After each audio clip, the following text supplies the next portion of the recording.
बहुत बहुत नमस्कार आप सबको और viewers, welcome back with another great shot bye हमारे दो अनमोल रतन प्रांशु और शिवा। मैं ये कहूंगा कि ये रियल एस्टेट की सीरीज में माइट भी आप लोगों को ऐसा लग रहा हो ये आखिरी पार्ट है। ये आखिरी नहीं है, ये तो actually Inception of a new research है। आपने पार्ट 1, पार्ट 2, पार्ट 3 सबने जब देखा तो आपको एक चीज तो रियलाइज हो गई कि ये एक ऐसा सागर है, अगाध सागर है, जहां पर जितने गोते लगाए जाएं उतना ही और आपको दिखने लगता है कि ये डीप है। चौथे पार्ट में, जो कि आज फोर्थ पार्ट, जो कि फिनाले फिनाले बोलूंगा क्यों, क्योंकि लास्ट टाइम सेमीफाइनल्स था, आज फाइनल्स है। फाइनल पार्ट में I am more curious and inquisitive about how Pranshu and Shiva भैया both will try, I believe, to cover as much as aspects that are unleft और यहाँ पर even left। मैं कहूंगा दोनों बोला मैंने, अनलेफ्ट और लेफ्ट, क्यों? क्योंकि उनका टारगेट शायद रिवीजन का भी होगा आज। क्यों? आज जो आपने पार्ट 1, पार्ट 2, पार्ट 3 में पढ़ा, उन सारी कड़ियों को जोड़कर वो एक आज वो सुंदर माला आपको पहनाकर जाएंगे। आज वो सारे पुष्प जो पार्ट 1, पार्ट 2, पार्ट 3 में उन्होंने आपके लिए उगाए, आज उनको इकट्ठे पिरोने का समय आ गया है और आपको वो माला जो कि गार्लैंड है, they want to present it to you.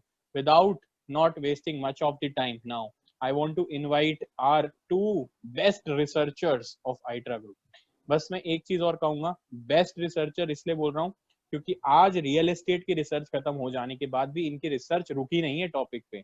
I am hoping कि ये इसके साथ एक फ्यूचर में माइट भी, जैसे आप इस फोर्थ पार्ट के साथ देख रहे हैं कि नीचे आपको एक हैंडबुक का लिंक मिला है। हाउएवर ये हैंडबुक ऑफिशियली लॉन्च की गई है थ्रू आर मेगा इवेंट। और मैं साथ ही साथ आपको एक चीज भी बोलता हूँ, ये भी कहना चाहता हूँ कि ये रिसर्च जो कंटिन्यूअस रिसर्च है, कंटिन्यूअस रिसर्च इसलिए बोल रहा हूँ, डायनेमिक है GST law, it is keeping on changing. तो ये नहीं कहूंगा कि ये फोर्थ पार्ट पे आके जर्नी खत्म हो गई। might be in the duration in the future course when we encounter any changes in the relevant provisions discussed in part 1, part 2, part 3 and part 4, both of them are ensuring tirelessly day and night कि ऐसा कुछ ना छूट जाए जिससे आप updated रह गए, ना अपडेटेड छूट जाए। आपके लिए सबसे बड़ा टास्क ये है कि आप लोग इन दोनों की वीडियो को बहुत अच्छे से क्लोजली वॉच करिए, because even a word count, मतलब इनके लिए एप्रिशिएबल बात है। एक एक शब्द इन दोनों ने सोच समझ के आपके लिए डिजाइन किया है। एक एक शब्द, एक एक स्लाइड, एक एक पल, एक एक सेकंड वीडियो का उतना ही इंपॉर्टेंट है जितना आप जीएसटी सीखना चाहते हैं। यही कहने के साथ मैं हैंड ओवर करूंगा प्लेटफॉर्म टू शिवा भैया। शिवा जी इज फ्रॉम रोहतक, प्रांशु भैया is from Chandigarh. Geographical disparity होने के बावजूद दोनों ने ऐसा हैंड इन हैंड वो एक हमारे सामने एग्जाम्पल सेट किया है that geographies physical barriers don't matter, the matter is just the willingness. The willingness of both of them is a salute to them. आप लोगों ने इतने अच्छे से विलिंगनेस को आज प्रेजेंट किया है कि भैया देयर इज नो शब्द, मतलब मैं कहूंगा no word in the world that can define the efforts and the hard work you have put in for this series. Thank you so much in advance and I am eagerly waiting, Shiva bhaiya, to start today's webinar, today's deliberation of both of you, so that जो आप लोगों ने आज last के लिए surprise भी रखा हुआ है वो भी मैं जल्दी से देख पाऊं कि क्या ऐसा सरप्राइज है जो आज हम सब व्यूअर्स को मिलेगा आपकी तरफ से। शिवा भैया, on to you now. Thank you Navya भैया, आपके इंस्पायरिंग वर्ड्स के लिए। Behind every effort, behind every success, there is a someone at the back. तो वो इट्रा की फैमिली है। we would like to thank ITRA family, Navya भैया आपको और इट्रा के सभी फैमिली मेंबर्स को, जिनके सपोर्ट की वजह से हम ये रियल एस्टेट पे एक रिसर्च कर पाए और इस रियल एस्टेट की सीरीज की 4 वीडियोस को, जो कि आज लास्ट 4th वीडियो है, उसको हम लॉन्च कर पा रहे हैं। Very much delighted, very much excited to launch this part 4 of the real estate series. I would like to share screen, Navya. Can I share the screen? Please भैया please, because आपका जो सारा research है ना, वो मुझे पता है कि आपके मटेरियल के अंदर होता है।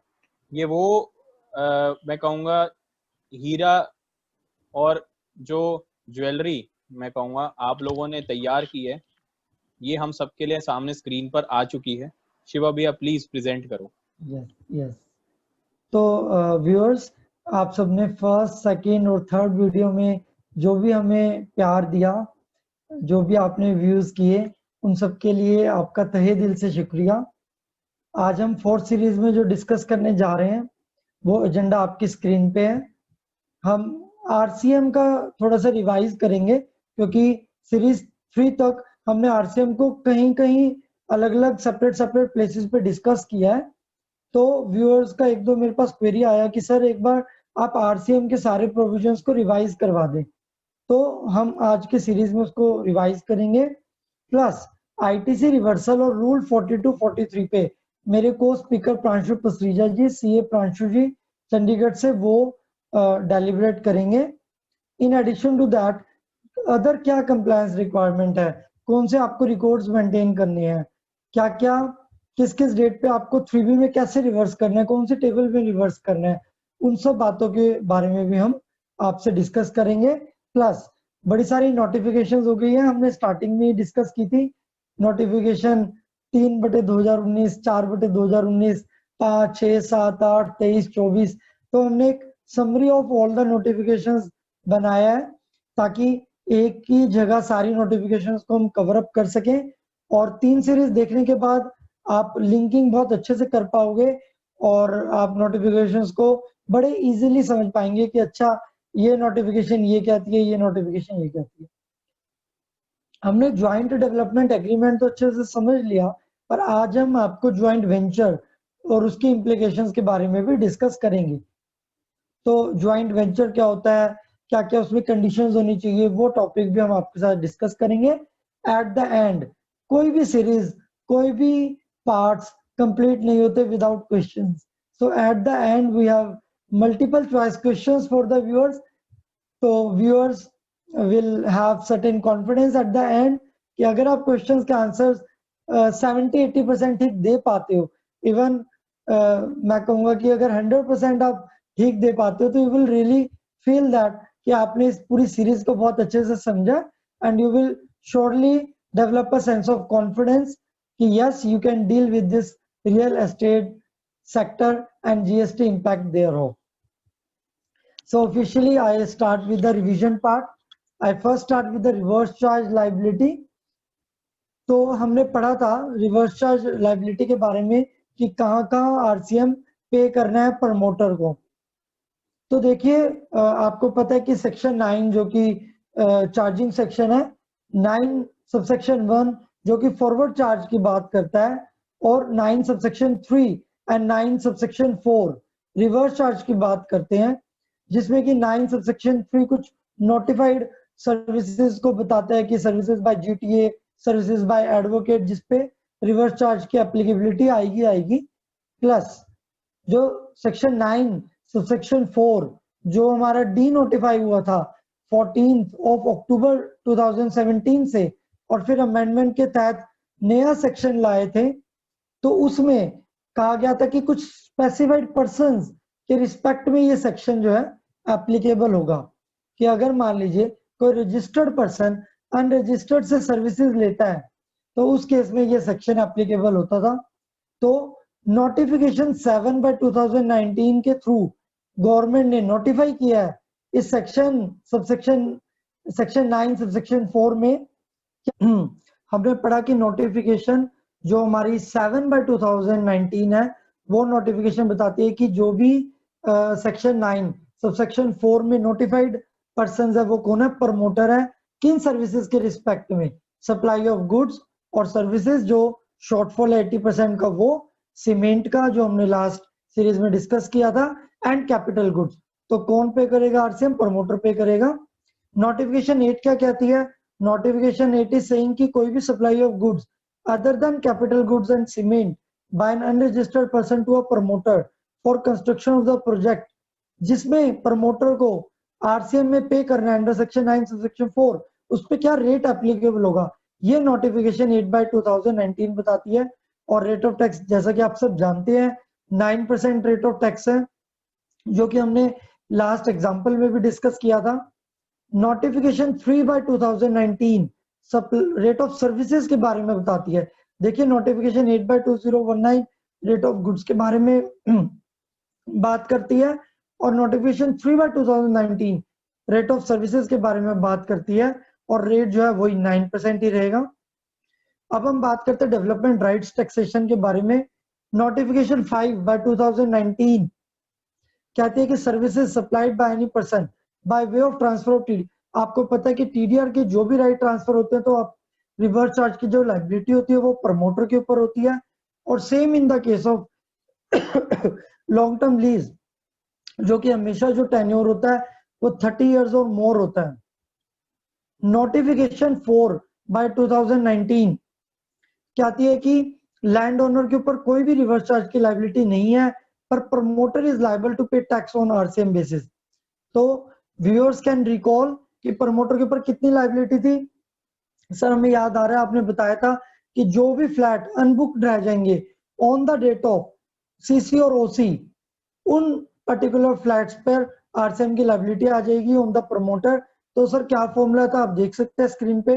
Carpet area of the residential apartment unbooked on the date of issuance of CC और OC divided by total carpet area. पर एक मैक्सिमम लिमिट भी थी कि वो एक्सीड नहीं करेगा 5% और 1% of remaining unsold book unbooked flat on the date of issuance of CC और ओसी। ये हमने विद एग्जांपल लास्ट लेक्चर में, लास्ट सीरीज में डिस्कस किया था। तो ये आपको फॉर्मूले की शेप में हमने स्लाइड में डाल दिया है। तो टीडीआर पर रेट क्या था, 18% का रेट था। और हमने time of supply, value of supply सबके बारे में बहुत अच्छे से डिस्कस कर लिया था कि क्या टाइमिंग रहेगी। एग्जाम्पल के साथ हमने डिस्कस किया था। इधर हमने सिर्फ रिवर्स चार्ज को एक बार समराइज करने की कोशिश की है। और ऐसे ही नोटिफिकेशन 6/2019 बात करती है consideration paid in form of construction services. क्या सर्विस थी, डेवलपमेंट राइट की सर्विसेज थी। Upfront premium, supply of construction service, तो उसमें टाइम ऑफ सप्लाई क्या था। It shall arise on the date of issuance of completion certificate for the project by the competent authority और on its first occupation whichever is earlier. तो ये हमने time of supply के बारे में study किया था कि ये कब आएगी, on the date of issuance of CC और ओसी। इस टाइम पे ही आरसीएम की लायबिलिटी अराइज होगी प्रमोटर के पास।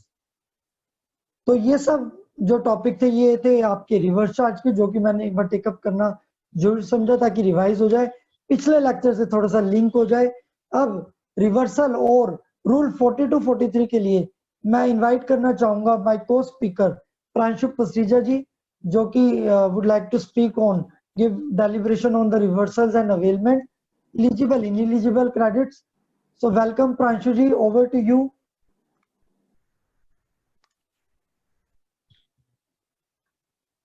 Thank you Shivaji.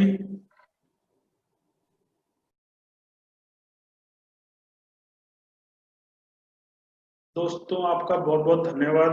आपने पहली 3 वीडियोस को हमें बहुत अच्छी तरह पसंद किया, देखा, समझा। तो हम थोड़ा सा अभी रिवाइज करेंगे। जो हमने लास्ट टाइम एक बहुत बड़ा एग्जाम्पल किया था जिसके अंदर हमने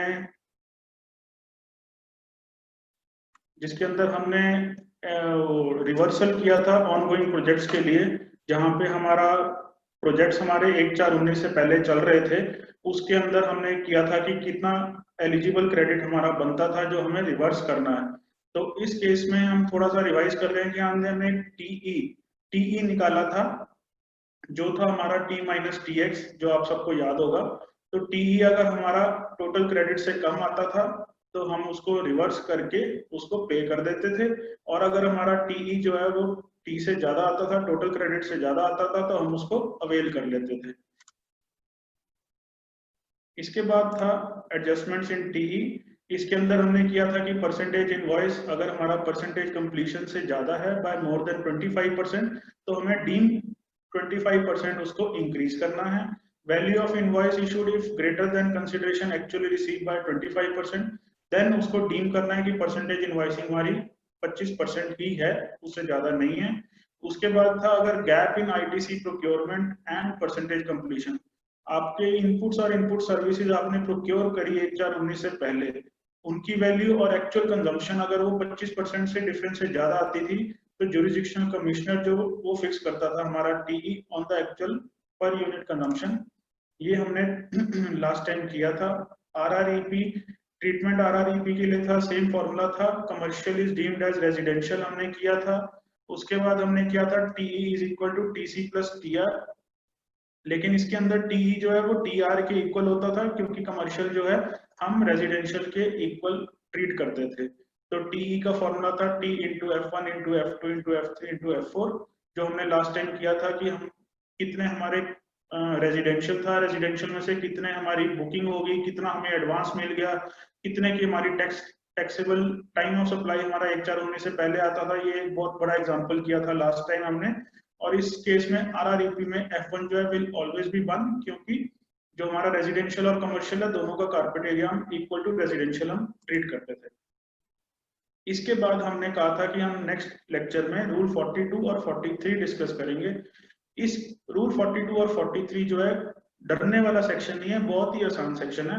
इसके अंदर क्या है, कॉमन क्रेडिट्स हमने रिवर्स या अवेल करने हैं। कॉमन क्रेडिट्स मतलब जो हमारा एग्जेम्प्ट में भी यूज होता है और जो हमारा टैक्सेबल सप्लाई के लिए भी यूज होता है। तो जो हमारी एक इनपुट जो या इनपुट सर्विसेज हमारी दोनों सप्लाईज के लिए यूज हो रही हैं, एग्जेम्प्ट के लिए भी और टैक्सेबल के लिए भी, हमने उसके अंदर बाइफर्केशन करनी है कि हमारा एग्जेम्प्ट का कितना बनता है और हमारा टैक्सेबल का कितना बनता है, ताकि हम एग्जेम्प्ट का जो इनपुट टैक्स क्रेडिट है वो हम रिवर्स कर सके जो हम ज्यादा ले चुके हैं।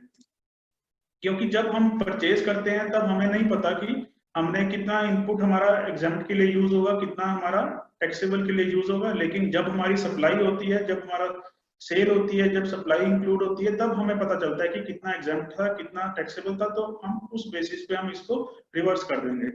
रूल 42 जो कहता है, ये कहता है इनपुट्स एंड इनपुट सर्विसेज के लिए, और रूल 43 जो है हमारा वो कैपिटल गुड्स की बात करता है। रूल 42 हम पहले डिस्कस करते हैं। ये कहता है टोटल आईटीसी आपका टी मान लेते हैं कि हमने टोटल इनपुट लिया टी, उसके अंदर से हमारा इनएलिजिबल कितना और एलिजिबल कितना। इनएलिजिबल के अंदर 3 सब पार्ट्स आ जाते हैं। पहला आता है कि T1 अदर देन बिजनेस, जो हमारा बिजनेस के अंदर यूज ही नहीं हुआ, जो हमने पर्सनल कंजम्पशन के लिए हमने इनपुट्स या इनपुट सर्विसेज यूज करे। कुछ भी हो सकते हैं, हम कहीं गए परचेज करके आए अपने पर्सनल यूज के लिए, हम वहां पे अपने जीएसटी नंबर दे देते हैं, हमारे पोर्टल पे वो शो हो जाता है, लेकिन हमने उसका क्रेडिट नहीं लेना क्योंकि it is not use for our business. तो वो एक हमारा T1 आ जाता है। फिर T2 आता है। T2 कहता है एग्जेम्प्ट सप्लाईज, जो हमारी एग्जेम्प्ट सप्लाईज हैं उसका हमें इनपुट नहीं मिलेगा क्योंकि आउटपुट हमारा टैक्सेबल नहीं है, वो T2 आ जाता है। फिर T3 ब्लॉक क्रेडिट, जो हमारा सेक्शन 17(5) कहता है कि जिसका हमें इनपुट नहीं मिल सकता।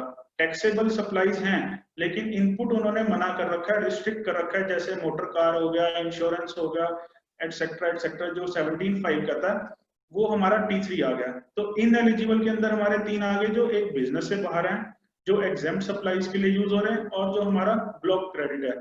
तीनों को माइनस करके हमारा एक इनएलिजिबल क्रेडिट हमारा टोटल बन जाता है T1 plus T2 plus T3 हमारा इनएलिजिबल आ जाता है।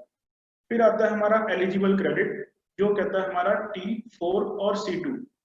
एलिजिबल क्रेडिट C1 से डिनोट करते हैं। एलिजिबल क्रेडिट के अंदर आता है taxable and zero rated supply. Taxable supply होगी और जीरो रेटेड हमारा एक्सपोर्ट हो जाता है, जो हम उसको डीम टैक्सेबल मानते हैं।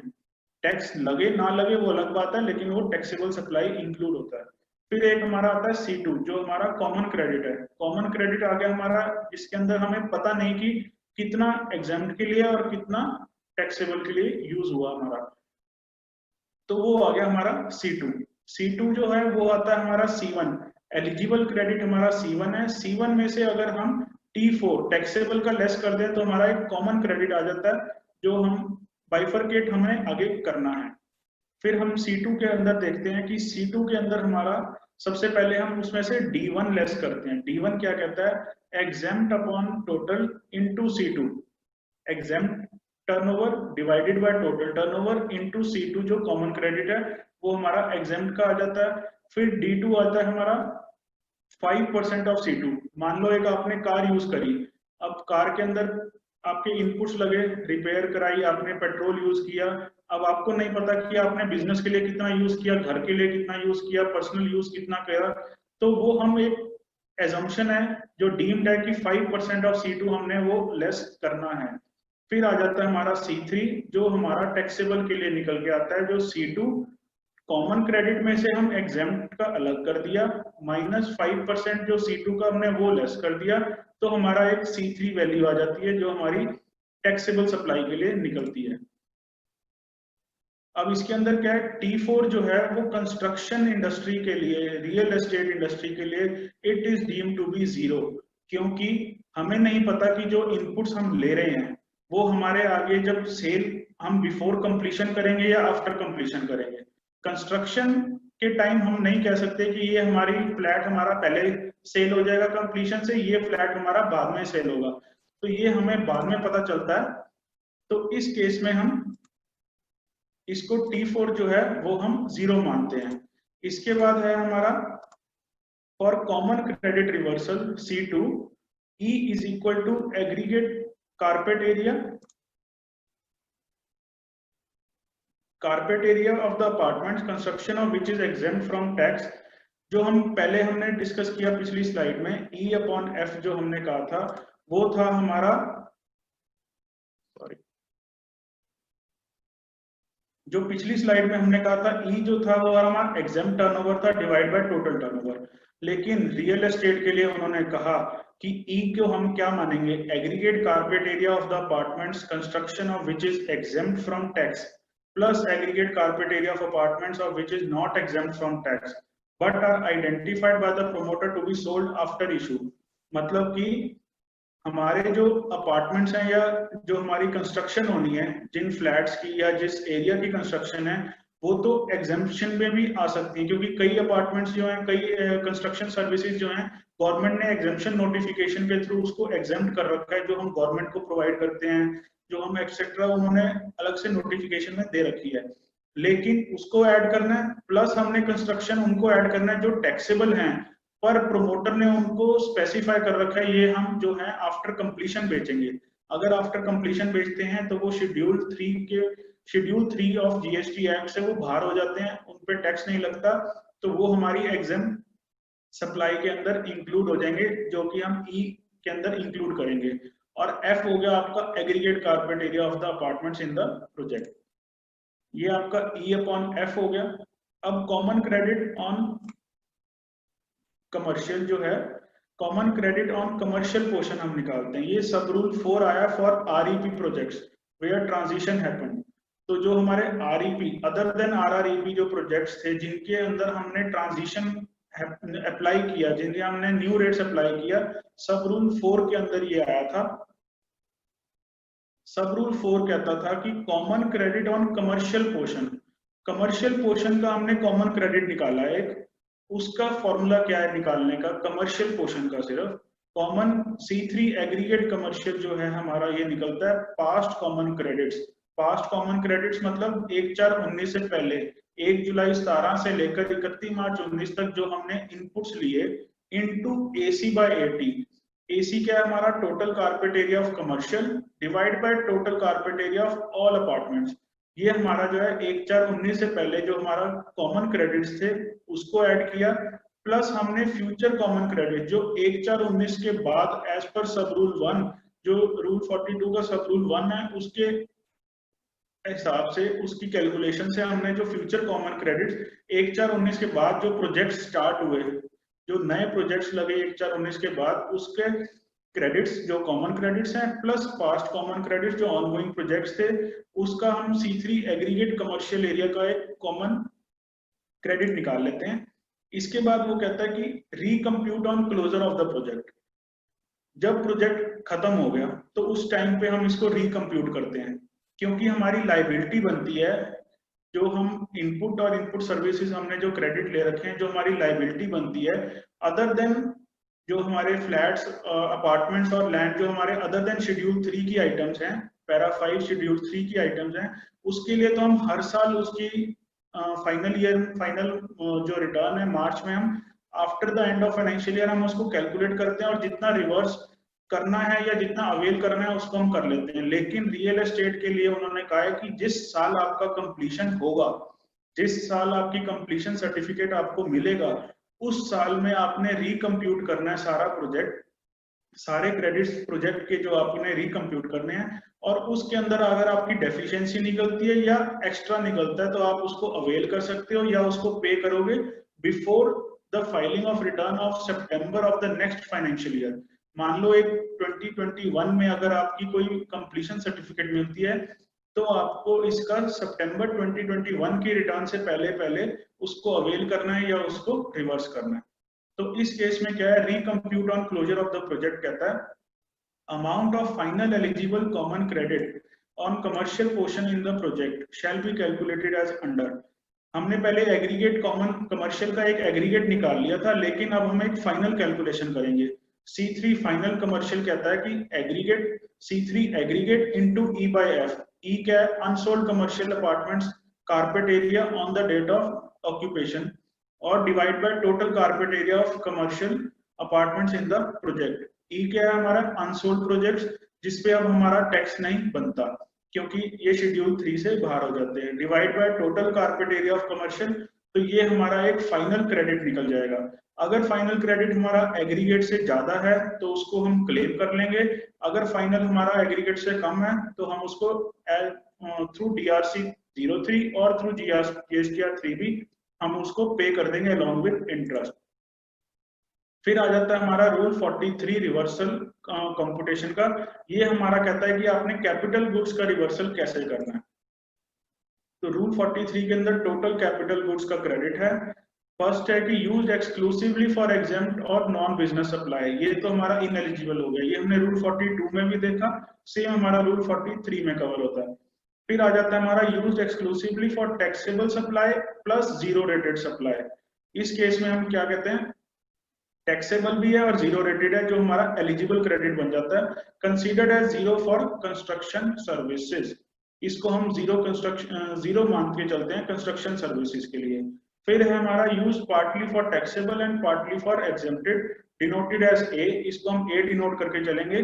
On purchase fully credited to the electronic, अब आपने एक इनपुट या कैपिटल गुड्स आपने परचेज करे, अब आपको नहीं पता कि कौन सा आपका यूज टैक्सेबल के लिए होना है, कौन सा एग्जाम, क्योंकि आपको नहीं पता कि कौन सा फ्लैट बिफोर कंप्लीशन बिकेगा और कौन सा फ्लैट आपका आफ्टर कंप्लीशन बिकेगा।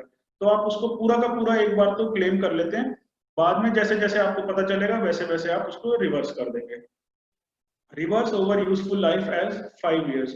यूजफुल लाइफ इसके अंदर उन्होंने डीम करी है कि 5 साल रहती है एक कैपिटल गुड्स की लाइफ। तो रूल 43 के अंदर हमने कहा कि टोटल क्रेडिट को हम ए डिनोट करके चलेंगे, capital goods use partly for taxable and partly for exempt. फिर हमने कहा कि टीएम क्या है, टीएम उसके अंदर डिनोट करा है common capital goods credit for a tax period during their useful life. TC आपका टोटल क्रेडिट है, टोटल क्रेडिट के अंदर आपको 5 साल आपकी लाइफ दे रखी है कैपिटल गुड्स की, that is equal to 60 months. तो आपने मंथली एक क्रेडिट निकाल लिया which is TM, TC divide by 60, तो आपका एक मंथली क्रेडिट आ गया टीएम। फिर आया आपका टीआर, टीआर क्या है आपका एग्रीगेट ऑफ टीएम, जितने कैपिटल गुड्स हैं आपने मान लो 3 लिए, 4 लिए, 5 लिए, कभी आपने 1 साल पहले लिए, कोई 1 साल बाद लिया, तो सबका आपका मंथली क्रेडिट निकल जाएगा टीएम से, उन सबको टोटल करेंगे तो वो टीआर आपका कैलकुलेट हो जाएगा। फिर आ जाता है हमारा टीई, एलिजिबल क्रेडिट क्या कहता है, नहीं एग्जेम्प्ट सप्लाईज का क्रेडिट क्या कहता है, common capital goods credit attributable towards exempt supplies. TE is equal to E by F, E divide by F into TR, exempt turnover upon total turnover into TR. ये तो आपका normal general rule है इसका TE का, लेकिन इन्होंने real estate के लिए कहा कि ई और एफ क्या मानेंगे हम, E will be equal to exempted carpet area of the flats। जो आपने 42 रूल में भी पढ़ा था कि जो आपके exempted हैं, exemption नोटिफिकेशन के थ्रू है या फिर आपने स्पेसिफाई कर रखा है कि आफ्टर कंप्लीशन भेजोगे, और divide by total carpet area. तो नेक्स्ट आप टीआर का एक फॉर्मूला एग्जांपल दे रखा है कि टीआर कैसे कैलकुलेट करना है। मान लो ये कैपिटल गुड्स परचेज करें 23,50,000 का, इनका आईटीसी ये दे रखा है, मंथली हमने क्रेडिट निकाल लिया डिवाइड बाय 60 करके, और इसको हमने परचेज किया, फर्स्ट मंथ परचेज किया, सेकंड मंथ किया, इसको भी सेकंड मंथ किया, इसको थर्ड मंथ किया, तो हम इसका एक टीआर निकाल लेंगे, computation of monthly reversal. First month 7050, ये परचेज नहीं थे तो हमने इन पे 0 ले लिया। सेकंड मंथ में हमने फर्स्ट का क्रेडिट लिया प्लस हमने 2 परचेजेस और कर ली तो 2 के हम और इंक्लूड कर लिए। थर्ड मंथ में हमारे पास 4 कैपिटल एसेट्स हो गए तो हमने चारों का टोटल कर लिया। तो ऐसे ऐसे आपने तो टीआर की वैल्यू कैलकुलेट हो जाएगी। इसके बाद हमारा इंसर्शन ऑफ क्लॉज जी, जो हम अमेंडमेंट्स आई तो उसके अंदर एक रूल के अंदर अमेंडमेंट आई तो उसके अंदर एक क्लॉज जी इंक्लूड कर लिया। इसके अंदर कहता है E upon F for a tax period shall be calculated for each project separately. E is equal to aggregate carpet area which is exempt plus aggregate carpet area, ये हमने अभी डिस्कस किया। F is total carpet area। इसके अंदर एक explanation दी गई। पहली explanation कहती है कि जो E है उसके अंदर आपने ये भी इंक्लूड करना है, in the tax period in which the issuance of CC और first occupation of project takes place. जिस साल में आपका CC first occupation take place करता है, जिस साल आपको कंप्लीशन सर्टिफिकेट मिलता है, उस साल आपने ई के अंदर इसको भी इंक्लूड करना है। ई के अंदर क्या इंक्लूड करना है? Aggregate carpet area of the apartments which have not been booked till the date of issuance of CC. ऊपर आपने तो पहले इंक्लूड कर रखा था जिनको आपने स्पेसिफिकली आपने आफ्टर सीसी के लिए रखे हुए थे फ्लैट्स, लेकिन जो आपने पहले बेचने थे पर नहीं बिके वो भी हम इसके अंदर इंक्लूड कर लेंगे। फिर एक्सप्लेनेशन 2 कहता है carpet area of apartments tax on construction of which is paid और payable at the new rates shall be taken into account for calculation of E in view of explanation 4 in paragraph 4 of notification। इसके बाद है rule 43 in general rule 43 क्या कहता है? Common capital goods हैं use for first time in current tax period में first time use हो रहे हैं, purchased in current tax period, full ITC available, A is equal to amount of ITC on capital goods, TC is equal to A और TM जो है वो divide by 60 करके आ गया। Purchase in earlier tax period use for particular purpose, purchase किया आपने पहले 1/4/19 से पहले परचेज कर लिया, या जो आप जुलाई में आपने जब जीएसटी स्टार्ट हुआ था उससे पहले परचेज कर रखा था। Use for a particular purpose, A to be calculated by reducing 5% per quarter. 5% per quarter का उसका जो क्रेडिट है वो हम रिड्यूस करते रहेंगे, जो बचेगा हम उसको क्लेम कर लेंगे। फिर है capital good use for common purpose, ये आपका जो बीच वाला है ये आपने एक्साइज में भी सेम रूल था हमारा। Capital good use for common purpose before the tax period and the current tax period. TC would have been calculated in earlier tax period when capital good would have been used for common purpose for the first time. Respective TM is equal to respective TC divided by 60. Insertion of clause I, एक I clause include किया, amount TE shall be computed separately for ITC of CS Union Territory IGST and declared in form GSTR 3B। जो amount TE जो है वो अलग अलग, सी का अलग कैलकुलेट होगा, एस का अलग होगा, आई का अलग होगा, यूटी का अलग होगा और इसको जीएसटीआर 3B में हम डिक्लेयर करेंगे। फिर एक सब रूल 2 जो है वो सब्स्टिट्यूट हुआ, इसके अंदर कहता है टीई फाइनल। टीई फाइनल क्या है? TE final equal to common credit attributable towards exempted supplies. अब हम एक फाइनल उसका फाइनल क्रेडिट निकालेंगे एग्जेम्प्टेड का, shall be calculated finally for the entire period for each project separately before the due date for furnishing। ये जो बात हमने कही पहले हमने डिस्कस करी कि जिस साल आपको सीसी या ओसी का सर्टिफिकेट मिल रहा है उस साल आपने एक फाइनल क्रेडिट निकालना है जो आपका एग्जेम्प्ट का निकलता है। तो हम उस कैलकुलेशन जो आपने सितंबर के रिटर्न से, नेक्स्ट ईयर की सितंबर के रिटर्न से आपने पहले पे करना है या उसको अवेल करना है। इस केस में टीई फाइनल का फॉर्मूला क्या है? E1 plus E2 plus E3 upon F into TC final. E1 क्या है? Aggregate carpet area of the apartment construction of which is exempt, जो कारपेट एरिया के जो अपार्टमेंट्स जो हैं जिनकी कंस्ट्रक्शन एग्जेम्प्ट दे रखी है, जो एग्जेम्पशन नोटिफिकेशन। E2 क्या है? Aggregate carpet area of apartment supply of which is partly exempt and partly taxable consequent to the change of rates of tax on 1st April 2019 which shall be calculated as under। E2 का formula एक और दे दिया साथ में। E2 क्या है? Carpet area of such apartments into V1 upon V1 plus V2. V1 क्या है? Total value of supply of apartments exempt divide by total value of supply of apartments taxable. अब E2 के अंदर क्या है? आपका जो कारपेट एरिया ऑफ अपार्टमेंट्स है, supply of which is partly exempt and partly taxable, mix है। तो मिक्स में से हमने उसको स्पेसिफिकली हमने एग्जेम्प्ट का निकालना है। तो एग्जेम्प्ट के लिए हमने क्या किया? Carpet area of such apartments into V1 total value of supply of apartments exempt divided by total value of all apartments. तो एक E2 के अंदर क्या है कि कुछ अपार्टमेंट्स जो है हमारे, उसके अंदर हमें बाइफर्केशन नहीं है कि आपकी एग्जेम्प्ट और सब टैक्सेबल कितना है। तो उस केस में एग्जेम्प्ट की वैल्यू कितनी है और टोटल की वैल्यू कितनी है, उससे हम उस अपार्टमेंट की वैल्यू निकाल लेंगे। E3 है aggregate carpet area of apartments construction of which is not exempt but have been booked till the date of not been booked till the date of issuance of CC. आपकी CC तक वो booking नहीं हुई।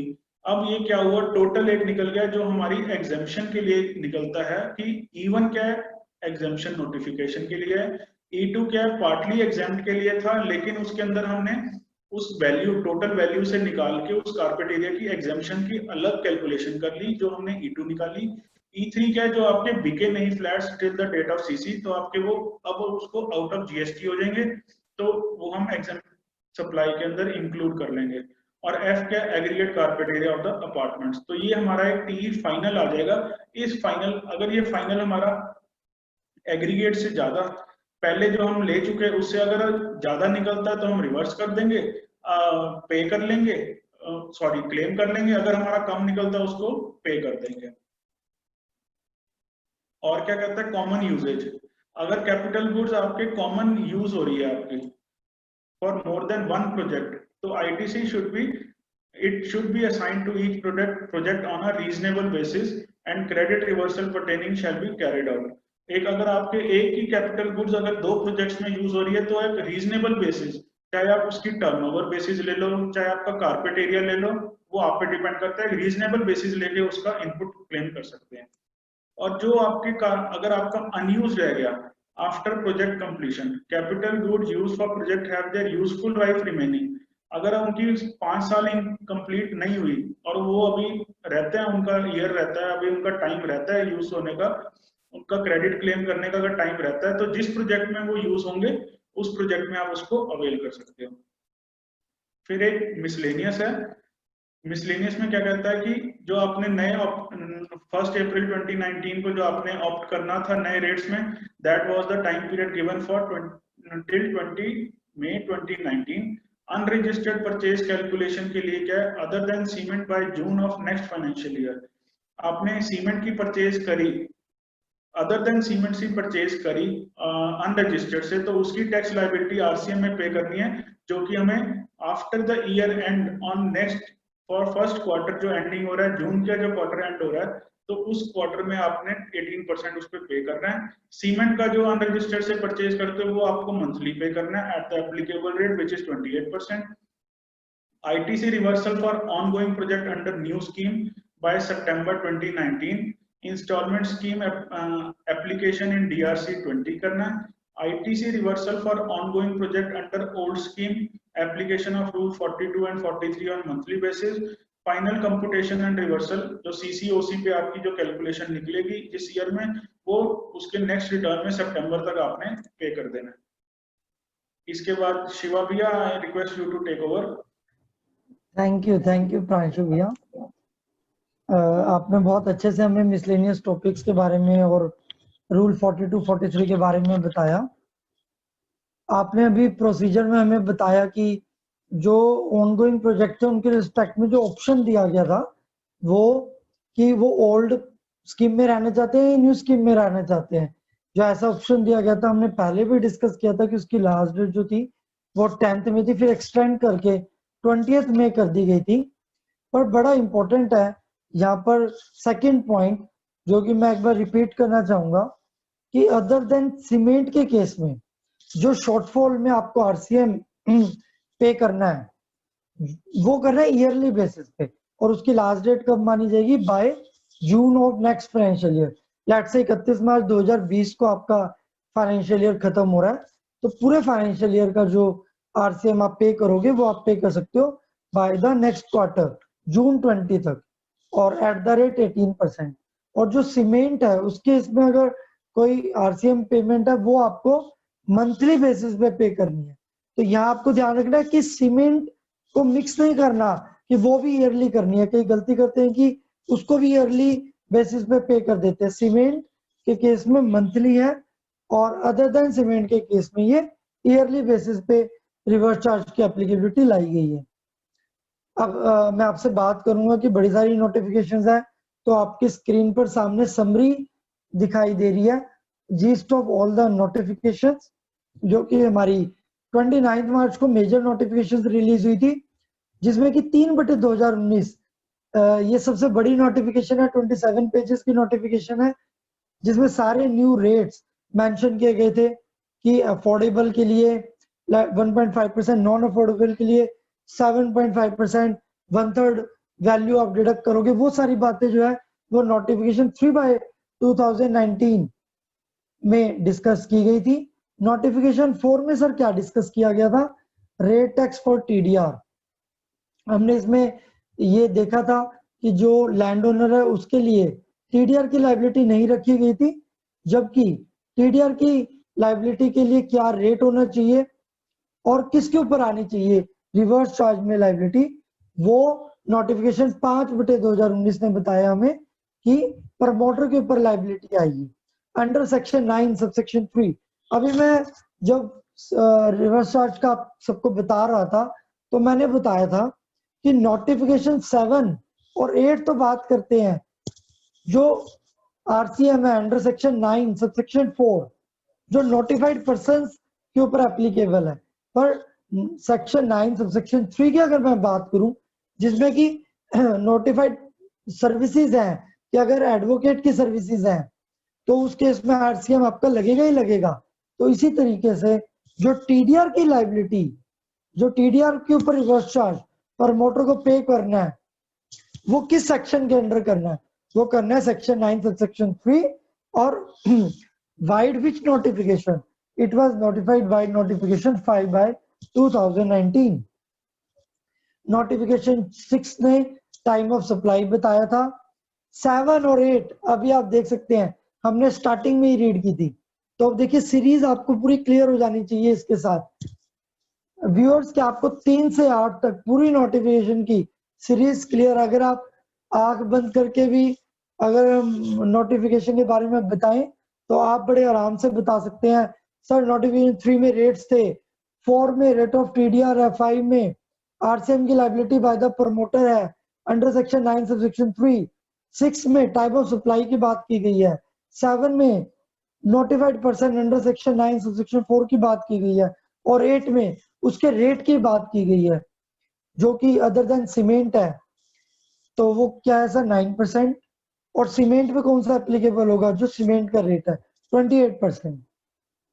ऐसे ही कुछ एक FAQs आए हैं जो कि क्लैरिफाई कर रहे हैं रियल एस्टेट के कुछ एक इश्यूज, जो कि पहला आया था एफएक्यू 7 मई को और उसके बाद 14 मई को 1 वीक बाद ही एक और एफएक्यू रिलीज किया सीबीआईसी ने, जिसने बहुत से इश्यूज को क्लैरिफाई किया।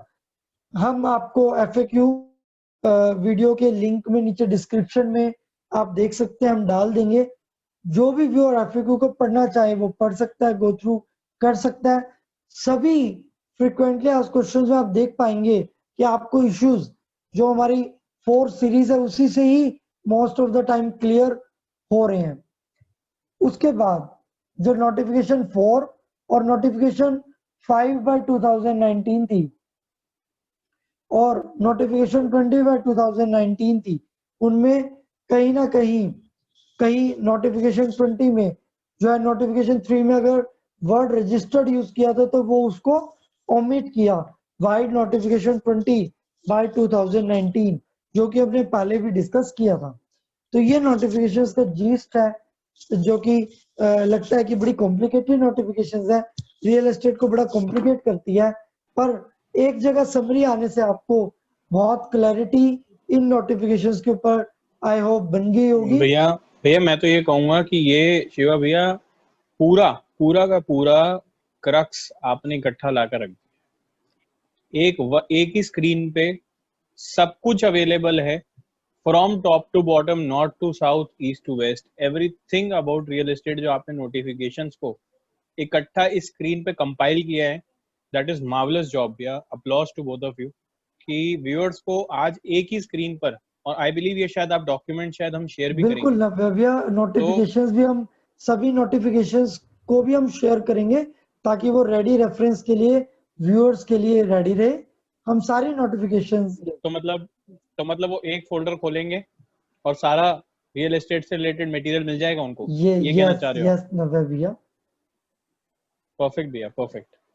तो व्यूअर्स प्लीज ध्यान रखेंगे, in the link description below you will all find a link to a folder, एक फोल्डर का लिंक होगा नीचे, उस पर जब आप क्लिक करेंगे तो उसमें आपको सारी, मतलब कहते हैं ना लक्ष्मण जी को बचाने के लिए संजीवनी बूटी चाहिए थी तो पूरा पहाड़ हनुमान जी ले आए थे, तो ऐसे ही शिवा भैया और प्रांशु भैया पूरा पहाड़ ले आए, चाहे आपको कुछ कोई एक संजीवनी बूटी क्यों ना चाहिए हो, उस फोल्डर के अंदर सारी आपको नोटिफिकेशन, सारा मटेरियल, सब कुछ मिल जाएगा। बस अब आप चूज करिए आपको क्या चाहिए। यस नव्या भैया। तो इसी के साथ आगे बढ़ते हुए हमने रेट्स को भी एक स्लाइड पे कंपाइल किया है कि कई बार कंफ्यूजन हो जाती है जी, ऑनगोइंग प्रोजेक्ट्स पे क्या रेट था, न्यू प्रोजेक्ट्स पे क्या रेट है। ऑल्दो ऑनगोइंग प्रोजेक्ट्स की डेट ऑल्दो एक्सपायर हो चुकी है, लेकिन फिर भी हमने कोई जीएसटी 99 से कर रहा होगा उस टाइम की, तो आपको पता होना चाहिए कि उस टाइम पे क्या रेट्स एप्लीकेबल थे, कमर्शियल पे क्या थे, अफोर्डेबल पे क्या थे। तो आपकी स्क्रीन पे आपको पता है कि अफोर्डेबल के लिए जो न्यू स्कीम आई थी 1/4/2019 से, उसमें 1% रेट रखा गया था विदाउट आईटीसी, और नॉन अफोर्डेबल के लिए रेट वाज 5%। बट हाँ, ये रेजिडेंशियल के केस में था। कमर्शियल के लिए जो रेट था वो हमेशा से ही 12% है विद आईटीसी। और आपको पता है कि जो प्रोजेक्ट्स आरआरईपी और आरईपी थे, सर ये आरआरईपी क्या होता है, आरईपी क्या होता है, आप याद कीजिए डेफिनेशंस को, जिसमें प्रांशु भैया ने हमें बताया था कि रेजिडेंशियल रियल एस्टेट प्रोजेक्ट में अगर 15% भी कमर्शियल एरिया है, कारपेट एरिया है, तो फिर भी वो रेजिडेंशियल की कैटेगरी में लाई करेगा। पर अगर 15% से थोड़ा सा भी ज्यादा हो जाता है तो फिर वो रेजिडेंशियल आरआरईपी की कैटेगरी में नहीं आएगा। तो ये सब डेफिनेशंस आपको यहाँ पर रेट्स को डिटरमिन करने में बहुत काम आएगी। तो अगर किसी ने व्यूअर ने सीरीज 1, 2, 3 नहीं देखी हो तो मैं रिक्वेस्ट करूंगा कि पहले वो सीरीज देख लें, ताकि जो लिंकिंग है, जो डेफिनेशंस है, जो आज हम समराइज कर रहे हैं, वो हमने पिछली सीरीज में डिटेल्ड मैनर में एक्सप्लेन की हुई है। तो ये जो रेट्स का चार्ट है ये आपके रेडी रेफरेंस के लिए है, आप इसको रेफर कर सकते हैं। नेक्स्ट कुछ इंपॉर्टेंट पॉइंट्स मैं आपके साथ डिस्कस करना चाहूंगा। देखिए, जो इंपॉर्टेंट पॉइंट्स है वो ये है कि न्यू टैक्स रेट्स जो न्यू स्कीम में एप्लीकेबल हुए हैं, आप सबको पता है कि उसमें इनपुट टैक्स क्रेडिट एलिजिबल नहीं है, और any available ITC accumulated net of reversal cannot be used for the payment of such GST liability। Input tax credit को बिल्कुल जो है रिस्ट्रिक्ट कर दिया गया है। और प्रांशु भैया, मैं आपसे पूछना चाहूंगा, क्या आपने इसी आईटीसी जो यूज नहीं कर सकते, जो आईटीसी रिवर्स करना पड़ेगा, क्या आपने इसी रिवर्सल की जो अभी एक्सप्लेनेशन है रूल 42, 43 और आईटीसी रिवर्सल की जो भी आपने डिटेल्ड एक्सप्लेनेशन सीरीज 3 में की थी, क्या वो इसी से रिलेट करती थी प्रांशु भैया? Yes Shivaji, yes. तो ये बहुत इंपॉर्टेंट हो जाता है यहाँ पे लिंकिंग कर पाना कि जो जो प्रोविजंस थे वो कहाँ कहाँ कैसे कैसे एप्लीकेबल है। देखिए, स्कीम मैंडेटरी है। कई पूछते हैं जी क्या हम ओल्ड स्कीम में जा सकते हैं या हमें न्यू स्कीम में ही आना पड़ेगा? नहीं, मैं आपको क्लियर कर दूं कि ये जो न्यू स्कीम है ये 1/4/2019 से के बाद होने वाले जो भी न्यू प्रोजेक्ट्स होंगे उसके लिए ये मैंडेटरी है। हाउएवर ऑनगोइंग प्रोजेक्ट्स के लिए ऑप्शन दिया गया था कि आप एग्जिस्टिंग रेट टैक्स स्ट्रक्चर को ही कंटिन्यू कर सकते हो, जो कि अभी हमने डिस्कस किया, जिसकी लास्ट डेट 10th में फर्दर एक्सटेंडेड बाय 20th में थी, जिसके लिए अभी प्रांशु भैया ने बताया कि एक एनेक्सर भरना था और उस एनेक्सर के थ्रू आप जो है कोई ओल्ड स्कीम को ऑप्ट कर सकते थे। बट न्यू प्रोजेक्ट जो भी स्टार्ट होंगे उसके लिए ये नई स्कीम ही आप सबके लिए मैंडेटरी होगी। थर्ड इंपॉर्टेंट पॉइंट, हाँ जी प्रांशु भैया। ऐसे कईयों का ये भी मानना है कि अगर हम कंडीशंस फुलफिल नहीं करते जो नोटिफिकेशन में दे रखी है नई स्कीम में, तो वो हमारे नई स्कीम ऑप्ट करने से बाहर हो सकते हैं, तो पुराने में जा सकते हैं। लेकिन हमारा व्यू ये है कि नए रेट्स हैं, जो नई स्कीम आई है, ये मैंडेटरी है। तो गवर्नमेंट चाहती है कि सारे के सारे नए रेट्स को ऑप्ट करें, 5% और 1% में आए। बिल्कुल प्रांशु भैया, क्या आप ये कहना चाहते हैं कि अगर मान लीजिए किसी पर्टिकुलर शॉर्टफॉल रिवर्स, किसी पर्टिकुलर प्रमोटर ने जो शॉर्टफॉल था 80% वाला वो आरसीएम में पे नहीं किया, तो वो ये ना समझ ले कि मैं न्यू स्कीम से बाहर हो गया और ओल्ड स्कीम में चला जाऊंगा। नहीं, ऐसा नहीं है। आपको, आपके लिए मैंडेटरी है, आपको आरसीएम पे करना पड़ेगा। अगर आप बाय द टाइम जो कि है नेक्स्ट फाइनेंशियल ईयर एंड होने के नेक्स्ट क्वार्टर तक पे कर देते हैं, तो आपके ऊपर कोई इंटरेस्ट पेनल्टी की लायबिलिटी नहीं आएगी। अदरवाइज आपको ये करना तो पड़ेगा ही। उस टाइमलाइन के बाद आपको हो सकता है इंटरेस्ट पेनल्टी की प्रोविजंस जो है एप्लीकेबल हो जाए। और जो ऑप्शन है going into new scheme, third point में रीड आउट कर रहा हूँ, continue with existing scheme is based on the project. और प्रोजेक्ट की डेफिनेशन वही है जो गिवन है real estate project under RERA. तो देखिए यहाँ पर डेफिनेशंस का कितना इंपॉर्टेंस बन पड़ता है। For the purpose of this scheme project has to be defined as residential real estate project, RREP और अदर्स, जो कि मैंने अभी डिस्कस किया है, जो कि फिफ्थ पॉइंट है कि जिसमें कमर्शियल प्रीमाइस का जो एरिया है वो 15% तक है तो टॉलरेबल है, that will be considered as RREP. और उसके लिए concessional rate of shall be treated as residential project and concessional GST rate of 5% shall be applicable even for the commercial apartments also. In projects जो RREP नहीं है उन पर benefit of concessional rate will be applicable only to the residential apartment and not for the commercial apartment. तो last point में कह रहे हैं कि जो 5% कंसेशनल जीएसटी रेट है वो चाहे 15% एरिया कमर्शियल का भी हो उस पर भी एक्सटेंड हो जाएगा। पर अगर 15% से ज्यादा कमर्शियल एरिया हो गया तो आपको ये कंसेशनल रेट का जो बेनिफिट है वो सिर्फ रेजिडेंशियल वाले पार्ट पे मिलेगा, कमर्शियल वाले पार्ट पे वो आपको बेनिफिट नहीं मिल पाएगा। सर बता दीजिए क्या क्या कंडीशंस है न्यू टैक्स रेट्स की, एक बार के लिए समराइज कर दीजिए। देखिए जो जीएसटी की पेमेंट है वो कैश लेजर से ही आपको पे करनी पड़ेगी, क्योंकि आप जो एज ऑन नेचर 19 आईटीसी है उसको आप अवेल नहीं कर सकते, उसको यूटिलाइज नहीं कर सकते। For the payment of the GST कोई आईटीसी नहीं मिलेगा आपको और आपको रिवर्सल करना पड़ेगा attributable to the construction in the manner prescribed in the annex 1 and 2। अभी एनेक्स 1 और 2 जो कि प्रांशु भैया ने डिस्कस किए हैं आपके साथ, और सीरीज 3 में बड़े डिटेल मैनर में डिस्कस किए थे कि कितना आईटीसी होगा, क्या एलिजिबल है, टी टी और टीएक्स के जरिए, फॉर्मूलेस के जरिए आपको डिटेल मैनर में यहाँ पर रिवर्सल डिस्कस हमने किए थे। और at least 80% of input and input services shall be purchased from the registered person, और शॉर्टफॉल के केस में 80% tax shall be paid by the builder at the rate 18% on RCM। तो अगर मैं किसी से भी पूछूं तो कोई भी व्यूअर बता देगा, एक पॉइंट कितनी बार डिस्कस हो चुका है कि सेक्शन 9 सबसेक्शन 4 में नोटिफाइड है, नोटिफिकेशन 7/2019 ने नोटिफाई किया था कि अगर कोई भी शॉर्टफॉल हो जाता है 80% का तो वो आरसीएम में पे करना पड़ेगा।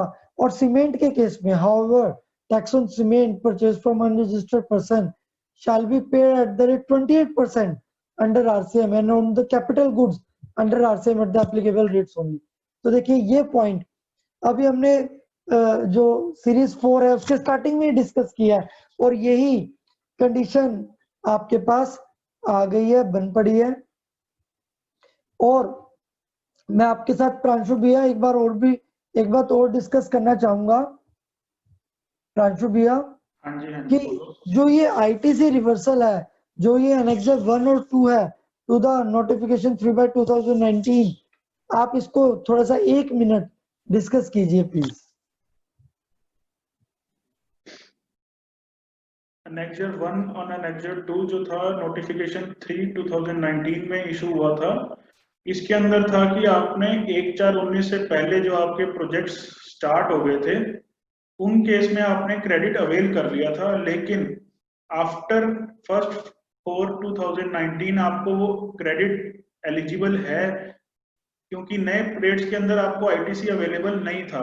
तो हमने ये चेक करना था कि कैलकुलेट करना था कि पुराने रेट्स में, पुराने जो रेट्स थे उसके साथ आपको आईटीसी अगर अवेलेबल था और नए रेट्स में आपके प्रोजेक्ट्स चल रहे हैं, उस केस में आपको आईटीसी अवेलेबल नहीं है। तो उस केस में वो कैलकुलेशन थी कि आपको, आपने पिछले रेट्स के साथ आपने क्रेडिट जो है वो ज्यादा लिया है या वो आपने कम लिया है। कम लिया है तो आपने अब अवेल कर लिया, अगर ज्यादा लिया तो आपने उसको अब पे कर दिया। तो ये कैलकुलेशन थी जो हमने लास्ट अपने लेक्चर में हमने डिस्कस करी थी डिटेल में। और जो fifth condition, thank you Pranshu भैया, और फिफ्थ कंडीशन प्रांशु भैया 80% की कैलकुलेशन जो थ्रेशोल्ड लिमिट थी, जो हमने डिस्कस की थी कि 80% में क्या क्या इंक्लूड करेंगे। तो जो value of exempted goods shall be included in the value of purchase from unregistered persons, जो कि सर्कुलर कहता है। तो हमने डिस्कस किया था, एक ओपन इश्यू छोड़ा था कि क्या बैंक इंटरेस्ट और इंटरेस्ट ऑन अनसिक्योर्ड लोन भी इसमें कवर हो जाएंगे। तो प्रांशु भैया, as per government FAQ, government कहती है कि इसके अंदर 80% के अंदर आपने सारा कुछ इंक्लूड करना है, चाहे वो टैक्सेबल इनपुट्स थे, चाहे वो आपके एग्जेम्प्ट इनपुट्स थे। पर as per our view, as per many views of learned chartered accountants and as per our view also, exempt supplies की जो exempt input services के हमने 80% के अंदर इंक्लूड नहीं होना चाहिए। नहीं होना चाहिए, बिल्कुल प्रांशु भैया, वी डू अग्री कि नहीं होना चाहिए। But different views by the different experts are available and this is an open issue, जो कि हम कहीं ना कहीं और रिसर्च करने के बाद व्यूअर्स आपके लिए लेके आएंगे शॉर्ट वीडियोस रियल एस्टेट पे। जैसा कि नव्या भैया ने कहा भी था कि अभी this is not the end, this is not the end. अभी इसके बाद भी हम जो भी ओपन इश्यूज आपके साथ डिस्कस कर रहे हैं या ओपन छोड़ रहे हैं, उसके ऊपर हम फर्दर रिसर्च के बाद आपके पास इन इश्यूज को कुछ एक्सपर्ट्स के साथ डिस्कस करने के बाद इनको लेके आएंगे वीडियोस के जरिए, इट्रा के प्लेटफॉर्म के जरिए। और अदर कंप्लायंस रिक्वायरमेंट क्या है, तो आपको पता ही है कि प्रमोटर को प्रोजेक्ट वाइज अकाउंट बनाना है इनवर्ट सप्लाईज का, कि उसने रजिस्टर्ड से कितना परचेज किया और अनरजिस्टर्ड से कितना किया। सर हमें ये क्यों बनाना है? देखिए, जब प्रमोटर रजिस्टर्ड अनरजिस्टर्ड सप्लायर का रजिस्टर जब तक नहीं बनाएगा तो कैसे पता लगेगा कि अनरजिस्टर्ड से उसने कितने % परचेजेस किया? क्योंकि 80% तो जरूरी है ना कि वो रजिस्टर्ड सप्लायर से हो। तो इसलिए कंप्लायंस में लिख दिया गया कि प्रमोटर को मेंटेन करना पड़ेगा project wise account of invert supplies from registered and unregistered supplier and calculate tax payment on the shortfall. मैंने आपको बताया जो भी होगा वो eight the end of financial year आप पे कर सकते हैं, by the end of the quarter following the financial year 30 जून तक। Tax liability on the shortfall of inward supplies from the unregistered person so determined shall be added to his output liability in the month not less। तो बता रहे हैं कि outward liability में वो add हो जाएगा और उसके ऊपर आपको जीएसटी पे करना पड़ेगा। सीमेंट के केस में कह रहे हैं कि tax on cement received from unregistered shall be paid in the month in which it is received and ITC not availed shall be reported every month by reporting the same as ineligible credit। तो आप देखिए 3B में आपको जो भी ITC आप avail, क्योंकि new scheme में आप आईटीसी को क्रेडिट को अवेल नहीं कर सकते, पर वो आपको 3B में रिपोर्ट करना है, रो नंबर 4D, जिसमें कि आप रिपोर्ट करोगे कि आपने कितना आईटीसी अवेल नहीं किया। रिपोर्टिंग आपको जरूर करनी है। कई सोचते हैं जी आईटीसी तो हमने अवेल किया ही नहीं, तो हम क्या रिपोर्टिंग करने की जरूरत है? देखिए कंप्लायंस में मेंशन्ड है कि आपको ये रिपोर्टिंग करनी है कि इनएलिजिबल क्रेडिट कितना है।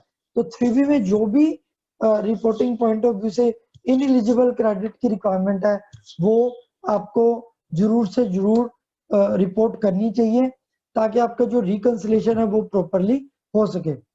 तो दोस्तों व्यूअर्स, ये सारे पॉइंट्स थे आपके सामने हमने रखे और इसी के साथ हम ज्वाइंट डेवलपमेंट एग्रीमेंट्स और रियल एस्टेट के मेजर मैं कहूँगा 80% पार्ट को हम यहीं कंप्लीट कर पा रहे हैं, समराइज कर पा रहे हैं।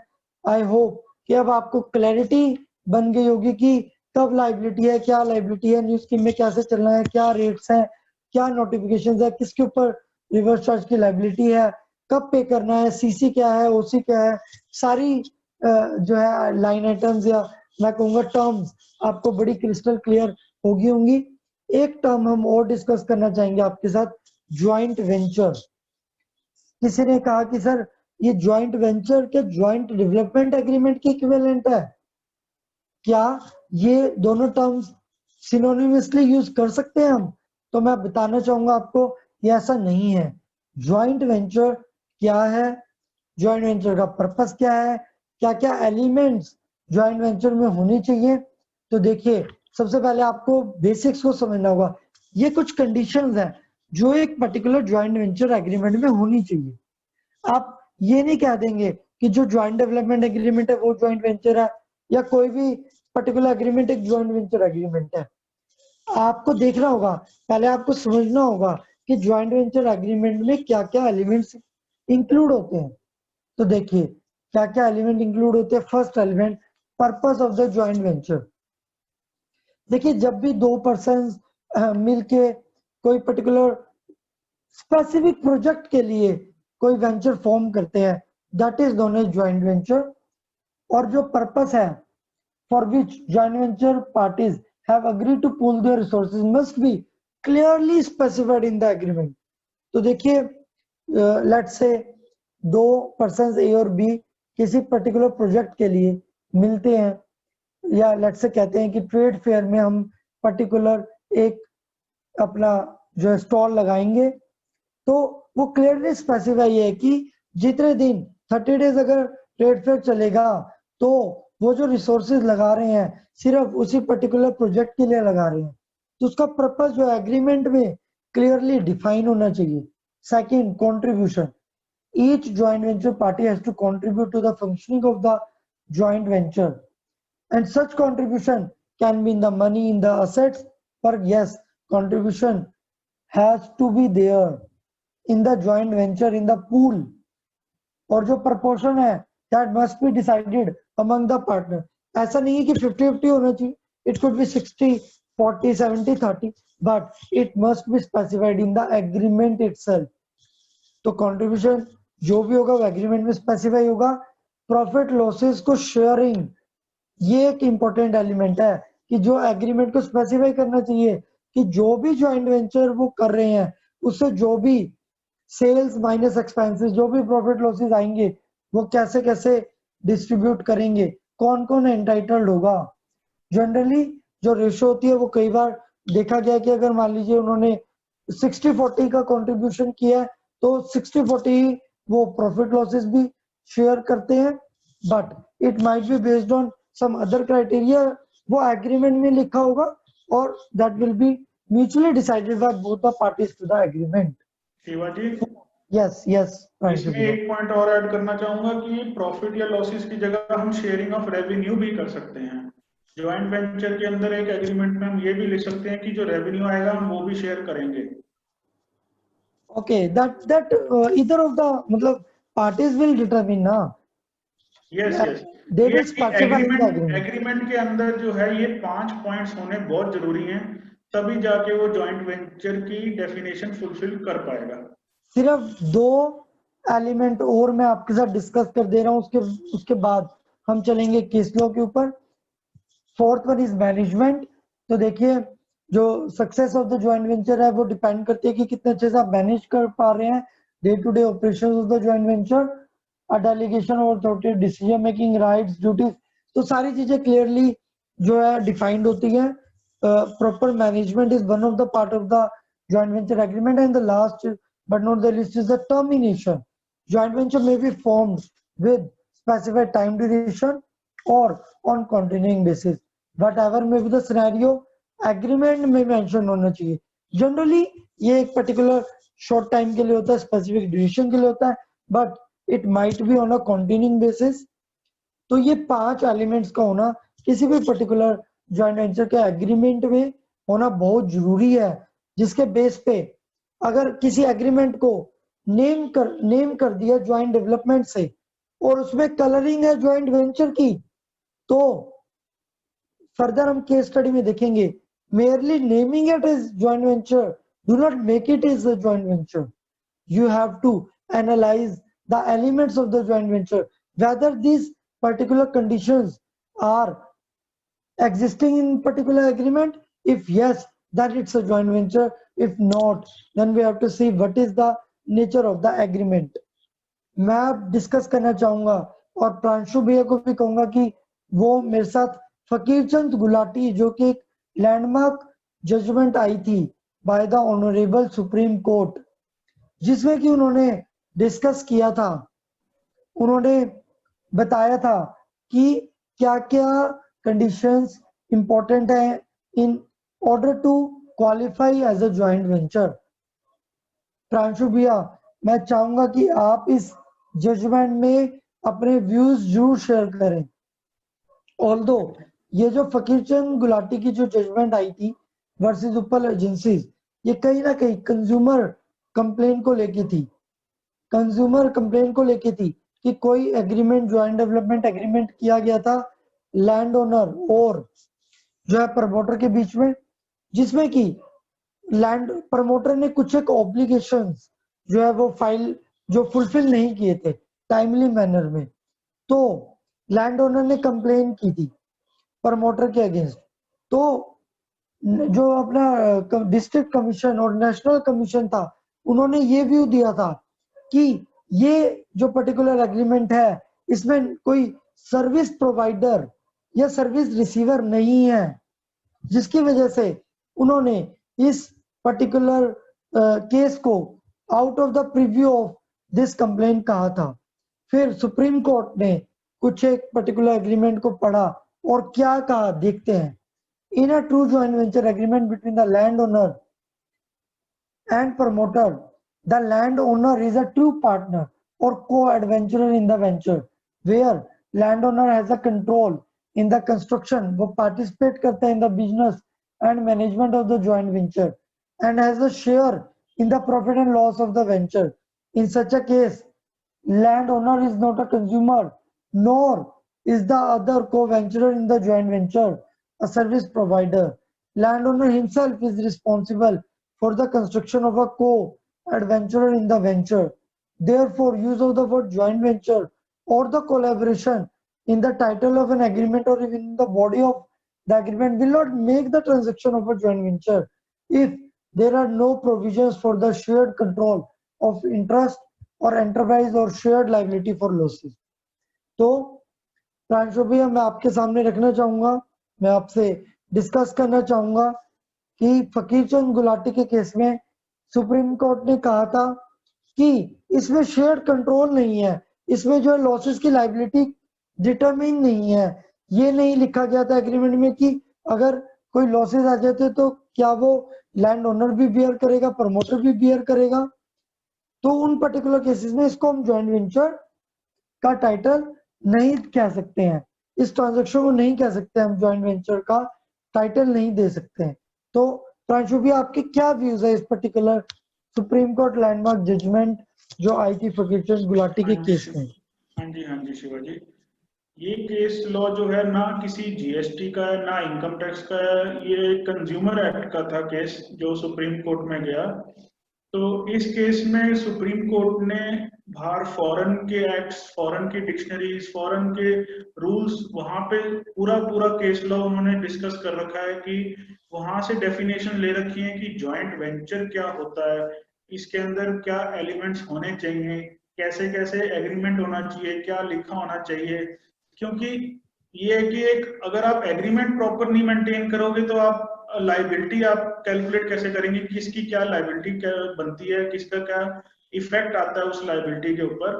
तो एक इस केस लॉ के अंदर इन्होंने प्रॉपर लिखा कर रखा है कि एग्रीमेंट कैसा भी हो, चाहे वो जॉइंट डेवलपमेंट हो, चाहे जॉइंट वेंचर हो, चाहे डेवलपमेंट एग्रीमेंट हो, हम नाम कुछ भी दे सकते हैं, लेकिन जो एग्रीमेंट के अंदर एलिमेंट्स हैं, जो एग्रीमेंट के अंदर उन्होंने पॉइंट्स डिस्कस कर रखे हैं, उन पॉइंट्स को लेकर उन पॉइंट्स वो क्या कहते हैं कि वो पॉइंट्स क्या क्या डिस्कस कर रखे हैं उसके अंदर मैनेजमेंट है, कंट्रोल है, टाइम पीरियड है, शेयरिंग है, जो ये पॉइंट्स हमने पहले 5 पॉइंट डिस्कस करे, अगर तो वो एलिमेंट्स उस एग्रीमेंट के अंदर इंक्लूड करते हैं तो दोनों पार्टीज उनको एग्री करते हैं तो दोनों पार्टीज की लायबिलिटी बन जाती है, वो एक जॉइंट वेंचर, एक अलग एंटिटी बन जाती है। अगर वो पॉइंट्स मिसिंग है या कोई भी पॉइंट मिसिंग है बीच में से तो वो एक अलग एग्रीमेंट बन जाता है, फिर हम लायबिलिटीज को कैलकुलेट करना हमारा फिर वो अलग तरीका बन जाता है उसका। तो बिल्कुल बिल्कुल, थैंक यू प्रांशु भैया, आपने डिस्कस किया और जो मैं ये भी कहूंगा केसेस कि है। जॉइंट वेंचर के अंदर क्या है कि जॉइंट वेंचर जो एक अलग एंटिटी बन जाती है, प्रमोटर और लैंड ओनर के साथ मिलके एक अलग एंटिटी बन जाती है, जिसके अंदर हम जो प्रोजेक्ट है हमारा, जो अपार्टमेंट्स हमने कंस्ट्रक्ट करने हैं, जब हम रियल एस्टेट की बात कर रहे हैं, जब हमने ये वीडियो निकाल रहे हैं तो हम एक रियल एस्टेट के एंगल से हम डिस्कस करें तो जॉइंट वेंचर एक अलग एंटिटी बन जाती है। तो इस केस में हमारी टीडीआर की लायबिलिटी, जो अगर हमारे ये 5 पॉइंट्स अगर हम एग्रीमेंट में लिखते हैं तो हमारी जो टीडीआर की लायबिलिटी इसके अंदर नहीं बनती हमारी। इसके अंदर क्या होगा कि अगर तो आप बिफोर कंप्लीशन अगर आप सेल कर देते हैं, क्योंकि इसके अंदर अब दोनों ओनर्स हैं, लैंड ओनर भी ओनर है और प्रोमोटर भी उस प्रोजेक्ट का ओनर बन जाता है। इसके अंदर हम ये नहीं कह सकते कि एक डेवलपमेंट सर्विस दे रहा है तो दूसरा कंस्ट्रक्शन सर्विस दे रहा है। इसके अंदर दोनों ही मिलके कंस्ट्रक्शन सर्विस दे रहे हैं, दोनों ही मिलके अपनी जो लैंड है, जो दोनों उसके अंदर लैंड के ओनर बन जाते हैं। तो इस केस में क्या होगा कि अगर तो आपका नॉर्मल अगर आप सेल कर रहे हैं बिफोर कंप्लीशन तो वो आपकी नॉर्मल जीएसटी लायबिलिटी बन जाएगी, दोनों के ऊपर आएगी वो। और अगर आप आफ्टर कंप्लीशन सेल कर रहे हैं तो ये आपकी जीएसटी से परव्यू से बाहर हो जाएगा। तो हम डेवलपमेंट एग्रीमेंट और जॉइंट वेंचर में बस यही फर्क है कि डेवलपमेंट एग्रीमेंट के अंदर सर्विसेज 2 आ जाती हैं, टीडीआर की सर्विस आ जाती है, कंस्ट्रक्शन की सर्विस आ जाती है, जो हमने पहले डिस्कस करी। और जॉइंट वेंचर के अंदर दोनों मिलके एक एंटिटी बन जाते हैं, और एक एंटिटी के अंदर अगर वो बिफोर कंप्लीशन है तो जीएसटी एप्लीकेबल है, आफ्टर कंप्लीशन उसके लिए जीएसटी नॉट एप्लीकेबल। बहुत बहुत बहुत बहुत थैंक यू प्रांशु भैया, आपने जॉइंट वेंचर की जीएसटी से लिंक करके बताया कि क्या लायबिलिटी रहेगी क्या नहीं रहेगी और क्या क्या डिफरेंस है जॉइंट वेंचर और जॉइंट डेवलपमेंट के बारे में। तो दोस्तों व्यूअर्स, मेरे को लगता है कि अब टाइम आ गया है हमारा कि अब हम अपने आप को टेस्ट करें कि जितना भी हमने लर्निंग ली है आज तक की सीरीज में, 4 सीरीज में, कितना आपने लर्न किया। टेस्ट का टाइम आ गया है। हम मल्टीपल चॉइस क्वेश्चंस की मदद से आपके साथ डिस्कस करेंगे कि क्या क्या आपने अब तक सीखा है। देखिए, जितने भी नॉलेज आप ग्रैब करते जाएं करते जाएं करते जाएं, जब तक आप उसको इम्प्लीमेंट नहीं करते, जब तक कि आप उसको टेस्ट नहीं करते, the knowledge remains a knowledge, but when it is implemented, when it is tested and you are passed in the test, so you are basically certified, yes, you are a real estate warrior। तो आप जो है GST को real estate में अच्छे से deal कर सकते हैं। तो मैं व्यूअर से रिक्वेस्ट करूंगा कि वीडियो देखते हुए वो अपने हैंड्स ऑन कर लीजिए, हैंडी हो जाइए और यूट्यूब कमेंट्स में सभी क्वेश्चंस के आंसर्स जरूर पुट कीजिए। और मैं रिक्वेस्ट करूंगा नव्य भैया से भी और प्रांशु भैया से भी कि वो एक्टिव हो जाए कि अब जो भी क्वेश्चंस स्क्रीन पे आ रहे हैं उनका रिस्पॉन्स हम डिस्कस करें, और उसके पीछे अगर कोई रीजनिंग भी होगी तो हम बताएंगे। बट फर्स्ट व्यूअर्स, आप ट्राई करें कि आप खुद हमारे बताने से पहले आप आंसर को टाइप कर दे कमेंट में। This should be the true spirit. तो भैया ये क्या टेस्ट है, रिवीजन है या कुछ और? It's a mix and match Navya भैया, it's a mix and match, जो टेस्ट भी है और लर्निंग भी है और रिवीजन भी है। It's a mix and match of all. तो मैं कहूँ भैया, शिवा भैया, एमसीक्यू का मतलब मल्टीपल चॉइस क्वेश्चन जरूर है, बट रिवीजन शब्द को अगर मैं संधि विच्छेद करूं, मैं तोड़ूं, तो गेटिंग अ रिविजन मतलब किसी चीज को फिर से देखना। That means that we are going to revisit it, revise it, get ourself updated again and again. और ये हमारे लिए गियरिंग सेशन, चार्जिंग सेशन होगा, रिवाइविंग सेशन होगा of all the 3 to 4 sessions that you have given us, imparted us, imbibed us with all the best of the efforts and knowledge that you both had भैया. And I believe ये MCQ session एक बहुत curiosity create कर रहा है भैया. Can we start it please? Yes, yes. So we start with our MCQ session. And the first question for the viewers is, one of the conditions for eligibility of new rates of GST at the rate 1% on construction of affordable and 5% on other than affordable is. Options आपके सामने हैं. Input tax credit shall not be available on input services capital goods. B, input tax credit shall not be available on capital goods only. In C, input tax credit shall not be available on inputs only. Or D, input tax credit shall not be available on input and input services only. I believe भैया सारे viewers को मुझे ऐसा लगता है इतने अच्छे से आप लोगों ने समझाया है कि उनको तो शायद MCQ के नीचे जरूरत ही नहीं थी, उनको नीचे ऑप्शंस की जरूरत नहीं थी, वो शायद ऑप्शन खुद लिख देते कि आंसर क्या है. और जैसे कि मेरे हिसाब से करेक्ट आंसर ए है भैया, तो इस चीज से ये जरूर पता लग रहा है कि इनपुट टैक्स क्रेडिट किसका अवेलेबल नहीं है, किसी चीज का भी अवेलेबल नहीं है. इनपुट सर्विस कैपिटल गुड्स, बस और बस एक एक्सेप्शन जैसे कि आप दोनों ने पढ़ाया TDR transfer of developmental rights, इसी का क्रेडिट हम लोगों को अवेलेबल होगा, बाकी किसी चीज का क्रेडिट अवेलेबल नहीं होगा. क्या मैं ठीक कह रहा हूँ शिवा भैया? बिल्कुल बिल्कुल नव्य भैया, you are very right. Second question comes, persons falling under new rates of GST at the rate 1% and 5% as the case may be shall purchase from registered person input services to the tune of कितने percent तक उनको ये condition satisfy करनी है? Option A 80%, B 75%, C 50%, D 90%. भैया ये तो दिमाग में छप चुका है कि भैया 80% से ऊपर का सामान ही लेना है, नीचे का लेना नहीं है सामान. ये तो हमारे को छाप दिया भैया आपने, बार बार आप दोनों ने हमारे को एंग्रेव कर दिया है माइंड में कि भाई 80% will be the right answer. ठीक है ना शिवा भैया? यस नव्य भैया. पर शिवा भैया क्या सारे आंसर ए ही होंगे? ऐसा तो नहीं नव्य भैया, ऐसा बचपन में होता था कि हमें अगर कुछ आंसर्स नहीं आते थे तो हम सोचते थे ए आ रहा है तो थर्ड का ए ही होगा. हाँ. या ए बी सी आ रहा है तो अगला डी ही होगा. तो मेरे को लगता है कि अब हम उस लॉजिकल रीजनिंग के साथ नहीं जा रहे हैं, हमें आउटराइटली पता ही है कि आंसर क्या है. Third question comes, reference notification 3/2019 dated 29th March, a project other than ongoing project means what? तो इसमें भैया ongoing project के बारे में हम पूछ रहे हैं जो नोटिफिकेशन के लिए है. यस भैया, कि कौन से ऐसे प्रोजेक्ट हैं जो ongoing प्रोजेक्ट नहीं माने जाएंगे. ठीक है भैया. ongoing प्रोजेक्ट जो न्यू प्रोजेक्ट्स होंगे बेसिकली, तो क्या वो प्रोजेक्ट वो हैं जो 31 मार्च या उसके बाद स्टार्ट होंगे, या 1 जुलाई के बाद, या 1 अक्टूबर के बाद, या 1 अप्रैल या उसके बाद वाले प्रोजेक्ट्स को प्रोजेक्ट कहा जाएगा? तो क्या आंसर, क्या ऑप्शन करेक्ट होगा नव्य भैया? भैया पहला आपने जैसे बोला कि 2 बार ए आया, तो इस बार जैसे कि डी आ गया. डी जैसे कि the project which commences on or after 1st April 2019. I believe this is the correct option. And भैया अब क्या अगला डी होगा आंसर? ऐसा तो नहीं भैया, वो क्या है मन में साइकोलॉजिकली वो बचपना आज भी जिंदा है.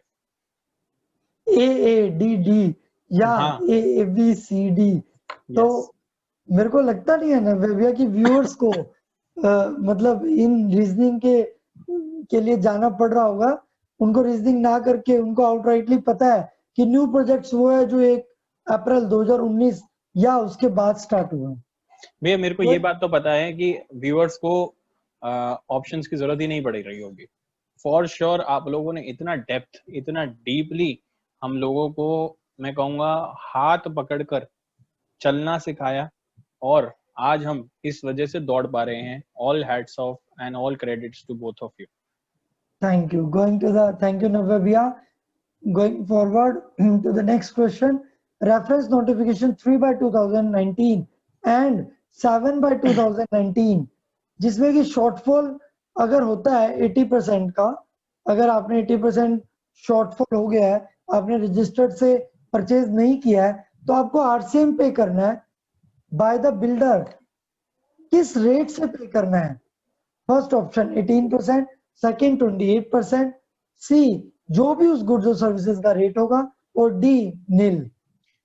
ये मानना है कि आप लोगों ने जैसे बताया था कि आंसर तो 18% होगा जैसे आपने हमें समझाया, पर मैं फिर से वही कहूंगा भैया, कभी कभी कंफ्यूजन हो जाती है 18 के बीच या एप्लीकेबल रेट्स या 28%। आपने ऑप्शन तीनों बहुत कंफ्यूजिंग रखे। हाउएवर मैं शायद अपना एक व्यू पॉइंट रखूंगा, आप बताना कि सही है या नहीं। 28% सीमेंट के केस में तो होता ही है भैया, अगर मैं अनरजिस्टर्ड से खरीदूं तो cement stands as an exception to the options that you have given. However आपने ब्रैकेट में तभी लिखा है other than cement, I believe. Navya भैया, हो सकता है कि सीमेंट का हमारा नेक्स्ट क्वेश्चन हो, तो मैं यहाँ पर आपको थोड़ा सा रेस्ट्रेन करूंगा व्यू देने से। ठीक है भैया, ठीक है। Going forward to the next question, reference notification 3/2019 जिसमें कि सीमेंट अगर अनरजिस्टर्ड पर्सन से परचेज होती है तो टैक्स आरसीएम में पे करना है प्रमोटर को, किस रेट से? 18%, 28%, 12% और नील रेट। भैया मेरा ऑप्शन आ गया, मेरा फेवरेट क्वेश्चन आ गया, 28% है भैया। ये व्यूअर्स भी कह रहे हैं, सब कह रहे हैं 28%, 28%। बिल्कुल बिल्कुल नव्या भैया, very much right, 28%। Going to the next question, reference notification 3/2019 and notification 7/2019 dated 29th March 2019, tax against shortfall from threshold of 80% shall be paid through 3B, annual return, DRC 03 or any form. This is tricky question. This is question जिसमें थोड़ा सा आपको सोचना पड़ेगा। भैया मानना ये है कि आप कहना चाहते हो कि कोई 80% से नीचे शॉर्टफॉल हो गया, वो जो आप कहते हो लायबिलिटी पे करनी है 18 और 28% वाली, वो कैसे जमा की जाए? क्या उसको 3B में डाला जाए? क्या वेट करी जाए एनुअल रिटर्न की? क्या कोई इसके लिए कोई स्पेसिफाइड फॉर्म निकाला है गवर्नमेंट ने एनी अदर फॉर्म के जरिए, या DRC 3 is the best form? I believe भैया जितना आपने पढ़ा है और जितना मैं रिकलेक्ट कर पा रहा हूँ, आपने उस समय भी बताया था it would be DRC 03।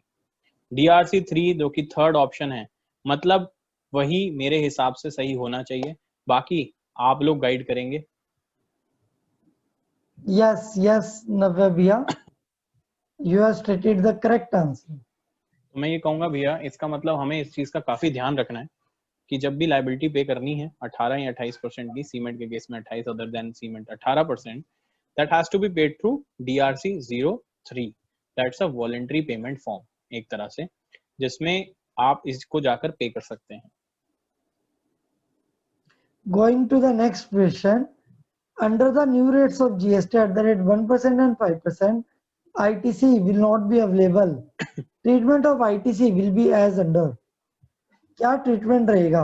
No requirement of, आपको कुछ रिपोर्ट नहीं करना, आपको GST 9 में रिपोर्ट करना है डायरेक्टली, या आपको इनएलिजिबल क्रेडिट को 3B में हर मंथ रिपोर्ट करना है, या आपको अंडर रूल 42 रिपोर्ट करना है।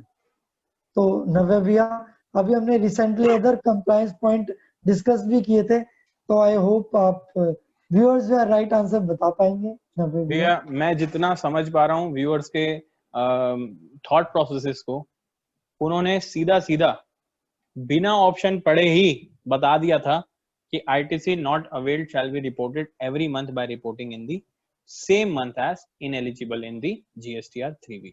तो मेरे हिसाब से C यानी कि third option is the correct option. बाकी सारे व्यूअर्स भी आई बिलीव थर्ड पे ही अपनी मेजॉरिटी ऑप्शन रख रहे हैं, और इससे ये पता लग रहा है अभी तक हम लर्निंग की स्टेजेस में, जो कि मैं हमेशा हर जगह भी बोलता हूँ, we have 3 learning stages, one is a clear, one is crystal clear, one is all clear. Clear मतलब हमें धुंधला धुंधला समझ आया, क्रिस्टल क्लियर मतलब हमें पारदर्शिता से वो समझ आया जो आपके दिमाग में है वो हमारे दिमाग तक पहुंच पा रहा है, और ऑल क्लियर का मतलब भैया ये होता है कि सब वैनिश हो गया हमारे दिमाग से।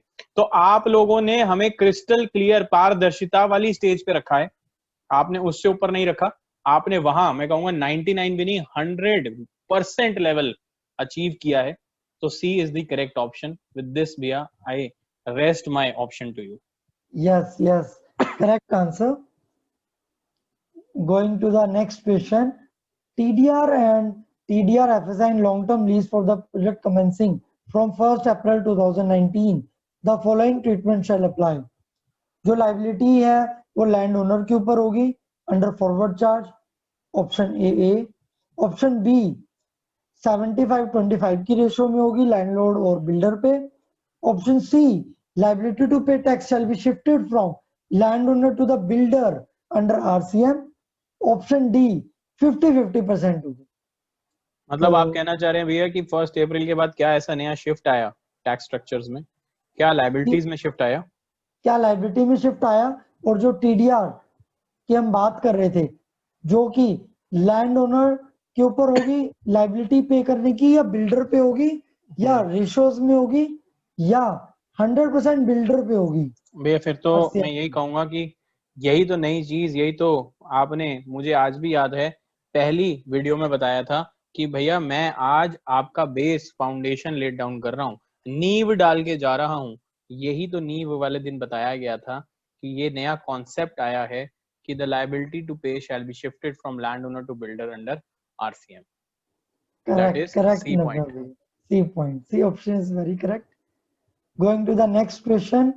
The date on which builder shall be liable to pay tax on TDR FSI long-term lease of land under RCM in respect of flat sold after completion certificate is date of entering agreement, date of issuance of completion certificate, or this is the end of the financial year or the beginning of the financial year. तो उस date को क्या कहा जाएगा जिस दिन जो है जो लाइबिलिटी आ रही है टैक्स पे करने की under RCM in respect of flat sold after completion certificate, तो कौन सी डेट मानी जाएगी? भैया इस केस में तो हम पढ़ते आए डेट ऑफ कंप्लीशन सर्टिफिकेट और फर्स्ट ऑक्यूपेशन, यही पढ़ते रहे।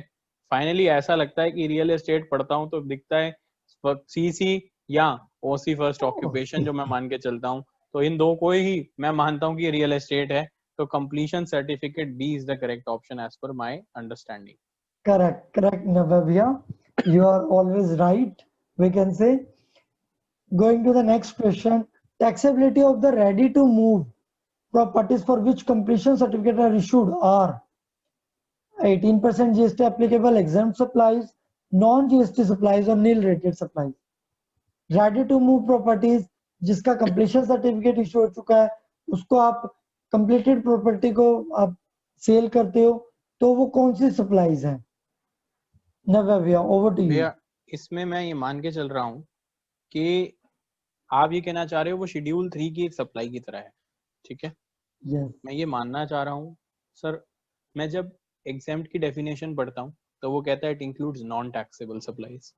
जब नॉन टैक्सेबल की डेफिनेशन पढ़ता हूँ तो वो कहता है it includes GST supplies on which GST is not leviable. यहाँ पर जब हम शेड्यूल 3 की बात करते हैं भैया तो it is not under the ambit of GST. तो C as far as the options are concerned would be the most appropriate specific option. Either way भैया होगा क्या, नॉन जीएसटी हो या नील रेट हो, वो जाके तो समा जाएंगे एग्जाम के अंदर ही कहीं ना कहीं। बिल्कुल most specific would be the C option. C option correct. भैया अब बार बार मुझे लग रहा है कि सी ही होंगे क्या करेक्ट ऑप्शन। अब नव्या ये हमें नेक्स्ट क्वेश्चन से पता लगेगा कि हो सकता है कि जो रीजनिंग है वो बचपन वाली काम आ जाए। Next question is construction under Section 17 subsection 5 clause C and Section 17 subsection 5 clause D includes reconstruction, renovation, addition or alteration or repairs of movable property, both movable and immovable. C, immovable property to the extent of capitalization or immovable property not capitalized. तो मैं बात कर रहा हूँ Section 17(5) जो कि input tax credit block करता है, तो वो किन रिकंस्ट्रक्शन किन एडिशंस का ब्लॉक करता है? ओवर टू यू नव्या भैया।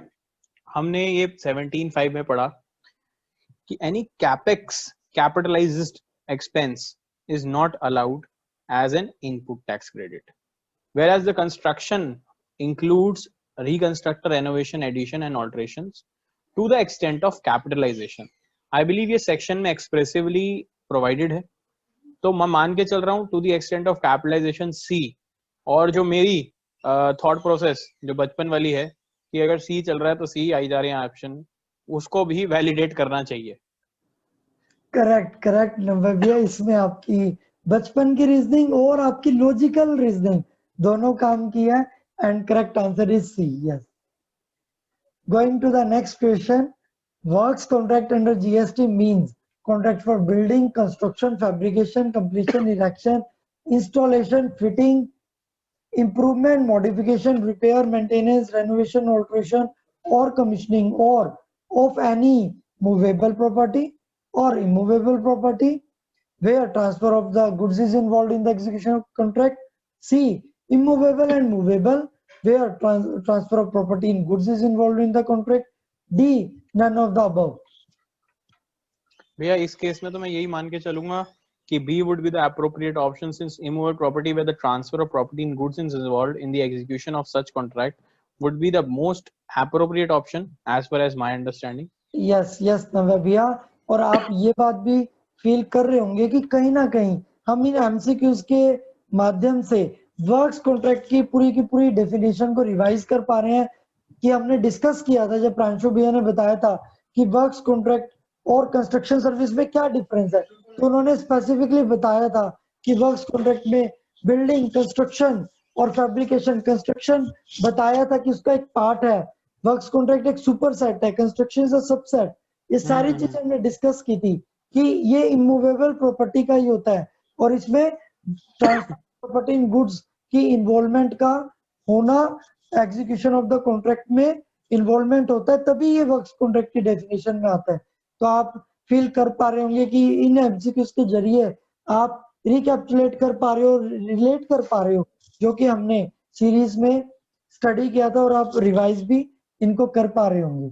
क्यों नव्या भैया, क्या मैं ठीक कह रहा हूँ? बिल्कुल भैया, मेरे को तो ऐसा लग रहा है कण कण में हमारी आपकी वीडियोस के एक एक अंग समा चुका है, और आपने जितना हमें समझाया है वो हमारे रूह में बस गया है भैया, मैं ये कहूंगा। Thank you so much Navya भैया। Going to the next question. Reference notification 11/2017 dated 28 June 2017 against serial number 3, 1/3 जो डिडक्शन होगी वो क्या रिप्रेजेंट करती है? कहां से होगी वो डिडक्शन? वो क्या कैपिटल गुड्स से होगी, लैंड से होगी, आईटीसी से होगी, या कॉस्ट ऑफ स्टैम्प ड्यूटी से होगी? भैया ये एक फंडामेंटल क्वेश्चन रहा, but as expressively said in the law it is saying value of transfer of land और अनडिवाइडेड शेयर ऑफ लैंड, दोनों में से जो भी आपके लैंड के पोर्शन में से 1/3 होता है टोटल करके। ठीक है भैया, तो B stands the appropriate option. Yes Navya, you are very right. Going to the next question. Construction of a complex building or civil structure intended for sale to a buyer wholly or partly is a supply of goods or services, or both goods and services, or none of the above. I think viewers हैं बड़ी fast reply कर रहे होंगे comment box में। भैया comment box for sure जैसे ये video देख रहे होंगे मुझे पता है भर चुका होगा इस टाइम पे। क्यों? क्योंकि आप लोग already you are too famous now all over nation wide, तो कहीं ना कहीं से लोग वैसे भी इस पार्ट का इंतजार कर रहे थे, और आपने जैसे पढ़ाया है उससे मुझे लग रहा है चैट बॉक्स कम पड़ जाएगा। तो आई बिलीव लोग सब जानते होंगे कि शिवा भैया ने ये चीज पहले सेशन में पढ़ा दी थी, और it will be a B part, services would be the appropriate option. Yes, right Navya. Where the entire consideration has been received after issuance of completion certificate or after its first occupation is transfer of goods and services, transfer of services, or none of the above. भैया then तो we are going to the schedule 3 ना एक तरह से, when it is after issuance of OC or first occupation again by completion certificate. It is neither goods nor services. Yes, the transaction and event specified in schedule 3 are neither goods nor supply of service. तो उस वजह से none of the above would be the appropriate option. कभी कभी भैया जब हम MCQ कर रहे होते थे तो none of the above हमेशा डरावना लगता था, और कभी कभी बहुत सेफगार्डिंग भी लगता था। तो यहाँ पर none of the above ने हमें बचा लिया, तो आज अच्छा लग रहा है भैया। ऐसा लग रहा है बचपन की मेमोरीज रिलीव कर रहे हैं. ऑल थैंक्स Never टू भी बोथ ऑफ यू. जनरली हम none of the above को opt नहीं करते थे, यस. लेकिन हमें देखना चाहिए कि by the concept क्या है. Option can be any of the four. Yes. Now I would like to invite my co-speaker Pranshu Prasrija ji, so that they may take up the remaining MCQ part and enlighten the viewers with the knowledge they have imparted and test and revise them on the remaining part. Over to you, Pranshu ji. Thank you Shivaji, thank you. बहुत अच्छी तरह पहले MCQ चले आपके. नव्या भैया ने सारे answers correct दिए. तो अब नेक्स्ट क्वेश्चन है, works contract is a supply of goods services, both goods and services, या none of the above? Work contract is a supply of service. क्यों? क्योंकि प्रांशु भैया आपने जब ये टॉपिक दूसरी वीडियो में बहुत डीपली लिया था, मुझे आज भी याद है, तो ब्रेनस्टॉर्मिंग हो गई थी उस टाइम हम सबकी. All viewers must appreciate one fact, how actually you dealt the work contract, how actually you dealt the differences between construction service, how actually beautifully you covered the concept of these confusions and made us all crystal clear. तो ये चीज गलत हो ही नहीं सकती भैया. आंख बंद करके मेरा हाथ बी पे ही जाता. Thank you service. Thank you. ये तो शेड्यूल 2 में भी स्पेसिफिकली लिखा हुआ है. यस. नेक्स्ट क्वेश्चन है, term apartment as defined under notification 3/2019 has the same meaning assigned to it under income tax act, RERA, companies act, या नन ऑफ द अबव? भैया हमने तो रियल एस्टेट को रेरा से मान लिया है और ये B part would be the best option. Yes, we are correct. Amongst other conditions as provided under notification 3/2019, one such condition to be satisfied for ongoing project is that completion has not been issued or first occupation has not been taken place on or before 31st March 2020, on or before 31st July 2019, or none of the above, or on or before 31st March 2019. Where D part would be the best option. Why? Because वहां पर conditions mentioned थी कि ये completion नहीं हुआ होना चाहिए on or before 31st March. यही ongoing project की असली गाथा और कहानी और असली concept आपने हमारे दिमाग में fit in किया है. Yes भैया, yes. ये तो ऐसे जीएसटी हमें ना साथ साथ बाकी लॉज भी पढ़ने पड़ेंगे, तभी हमें जीएसटी समझ आएगा. दिस इज वेरी इंपॉर्टेंट कि हमें साथ में बाकी एक्ट्स और लॉज जो है साथ साथ पढ़ने पड़ेंगे. जी भैया. नेक्स्ट क्वेश्चन है, rate of GST on commercial construction services other than RREP is 12, 18, 7.5, none of the above. Now भैया, this is a tricky question I believe you have asked. आपने Yes. तो हमें 1, 5 और 12 पढ़ाया था. हाँ जी भैया. ठीक है. और यहाँ ब्रैकेट में मैं व्यूअर्स की अटेंशन के लिए डालना चाहूंगा अदर देन आरआरईपी लिखा है. Yes. तो it would be not 12, not 7.5, none of the above, but it would be B part 18%. ये But ट्रिकी क्वेश्चन है भैया. प्रांशु भैया ने ट्रिकी क्वेश्चन बनाया है जान के.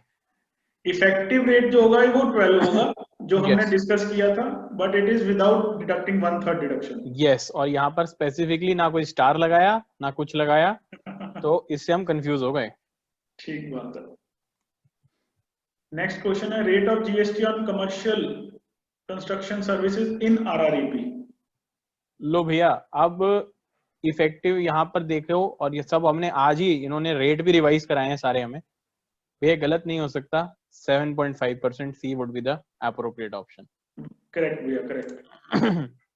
नेक्स्ट है, ITC on TDR is available to land owner promoter, developer promoter, या नन ऑफ द अबव? भैया अभी हमने थोड़ी देर पहले रिवाइज किया था. ये कॉन्सेप्ट सारा आरसीएम में शिफ्ट कर दिया गया है to the land owner, sorry, to the developer promoter, from land owner to developer promoter. तो हेंस दी टीडीआर जो शिवा भैया ने अदर देन टीडीआर की बात की थी, C would be the most appropriate option. Correct. Next question है, reference notification 3/2019, promoter shall maintain account of inward supplies from registered and unregistered, project wise, all projects in total, buyer wise, या none of the above? भैया project wise statement A part would be the appropriate option since it would have to be done individual project wise, so that आपको वहां पर 18, 28, 80% ये सारी calculations, कितना RCM में है, कितना नहीं दिया, कितनों की इनवाइसिंग हो गई, कितने अनबुक्ड रह गए, ये सब project wise statement would be the most appropriate option in reference to the notification 3/2019. Yes भैया, यस करेक्ट। नेक्स्ट क्वेश्चन है notification 3/2019, RCM on purchase of cement from unregistered supplier shall be discharged monthly, quarterly, yearly, half yearly. मैं भैया इसमें कहूंगा कि cement, अब ये देखिए tricky question, again tricky question है। ये कह रहे हैं on purchase of cement from unregistered. आज ही इन्होंने कंप्लायंसेस के बारे में बताया, आज ही आपने टेस्ट भी ले लिया तो ये तो सरप्राइज टेस्ट की तरह हो गया भैया। Monthly would be the appropriate option, I believe A part. Yes, correct. Next question, notification 3/2019 says RCM on shortfall in threshold of 80% on purchase of input and input services or from unregistered supplier shall be discharged. This is other than cement. तो ये other than cement हो गया Shall be सारा। discharged monthly, quarterly. Yes, other than cement. तो इस case में भैया मेरे हिसाब से personally I believe would be C option, yearly. Yes. यहीं पर लिखा है ना भैया, ईयर के बाद हमें कंप्लायंसेस करनी होती हैं इसकी। Yes. आई बिलीव भैया कब तक करनी होती है, एक बार रिवाइज करा देंगे सबको। वो आपको ईयर के बाद before first quarter, that is before filing of June. बिल्कुल ठीक है भैया, यानी कि फर्स्ट क्वार्टर में हमें ध्यान रखना है ईयर का समापन होने के बाद। यस, ठीक है। नेक्स्ट है GST on renting of commercial property is taxable at 18, exempt, taxable at 18 after 1/3 deduction या नन ऑफ द अबव। भैया मैं ये कहूंगा ये तो बहुत खतरनाक क्वेश्चन है। आपने तो रेंटिंग वाले पोर्शंस को ट्रिकीली यहाँ पे ले लिया, बिकॉज आप तो हमें जेडीए और जॉइंट वेंचर्स और अलग अलग कमर्शियल एंगल्स में लेके गए। तो ये तो बिल्कुल मतलब फंडामेंटल आज आपने क्वेश्चन पूछ लिया। वो कभी कभी कैसा होता है ना, हमारे सामने आंसर होता है, वैसे तो चारों आंसर भी हमारे सामने सारे ही हैं, बट क्या होता है कभी कभी बहुत आसान चीज भी बहुत टफ हो जाती है हमारे लिए। A part taxable at the rate 18% as per my understanding would be the best option. This is the basic question जो पहले से ही चल रहा है। GST on rent 18% is taxable. Rate of GST on renting of affordable residential housing is 18, 12, 5, none of the above. भैया मुझे ऐसा लगता है कि rate of GST on renting of affordable renting, ये तो हमारा एग्जम्पशन नोटिफिकेशन में है। आप Yes. रेट क्यों पूछ रहे हो भैया? आप व्यूअर्स तो कंफ्यूज हो गए। रेट नहीं होना चाहिए भैया। मेरे को तो, मैं कह रहा हूँ आप लोगों ने इधर उधर सारे एंगल लगाकर ट्रिकीली हमारे को, मुझे लगता है ऐसे जाने नहीं देना कि हम सीख ना पाए। आज हर चीज सिखा के भेजना है आज आपने, कि मतलब आज मैं राह चलते भी कोई मेरे से पूछ ले कि भाई जीएसटी रियल एस्टेट इम्पैक्ट, तो हमारे को याद आ जाएगा कि सब कुछ बढ़ रखा है। I believe renting of affordable housing, और यहाँ पर with an assumption that it is used for residential purpose only, the answer would be D, none of the above. Yes, correct, भैया। GST on renting of residential properties exempt, taxable, non-GST, nil rated. भैया अभी ये तो correlate करके आपने question पूछ लिया मेरे से। It would be exempt supply would be the answer. Yes भैया, पीछे ही हमने डिस्कस किया है इसको। Reversal of ITC under Rule 42 will apply in case of renting of commercial and residential properties for common ITC of input and input services, all ITC, ITC of capital goods, ITC of input and input services. भैया मेरा मानना यह है कि reversal of ITC under rule 42 is not applicable to capital goods, hence it will be the A option would be the appropriate option. Yes, correct भैया, and that is also for common inputs, ITC or common inputs. जी भैया common inputs होना बहुत जरूरी है। Next है reversal of ITC on capital goods is prescribed under rule 42, 43, 44, none of the above. भैया 43, because 42 भी अभी ऊपर कवर किया हमने। यस भैया। In case of ongoing projects, the SECI could exercise a one-time option to pay tax at old rates. The said option was to be exercised within 10th May, 31st December, 1st April, 20th May. भैया ये date बाद में extend कर दी गई थी। The option is D, 20th of May. Yes, पहले 10th में थी, एक्सटेंड करके उसको 20th में कर दी थी। जी भैया। Next is carpet area as per GST means total built up area, net built up area, net usable area, none of the above. भैया C net usable area would be the appropriate option. Yes भैया, ये हमने discuss किया था अपनी पिछली videos Yes. में। Then formula to calculate ITC attributable to construction, जो हमने लास्ट क्लास में डिस्कस किया था, it should be which of the following options. भैया अभी ये तो मुझे बिल्कुल याद सा हो गया है कि ए option would be the appropriate option. Yes भैया, perfect. Which of the following is correct? Construction services subset of works contract services subset of construction, neither A nor B, both A and B. भैया अब ये तो again मैं कहूंगा आपने इतना fundamentally पढ़ाया था कि construction service is a subset of work contract service. Yes. Carpet area as per GST excludes which of the following? Exclusively balcony or veranda, exclusive open terrace area, both A and B, neither A or nor B. भैया both A and B ये आपने fundamentally हमें clear कर दिया था कि it Yes. Includes, ये दोनों ऑप्शंस को एक्सक्लूड कर दिया जाता है भैया। Yes भैया।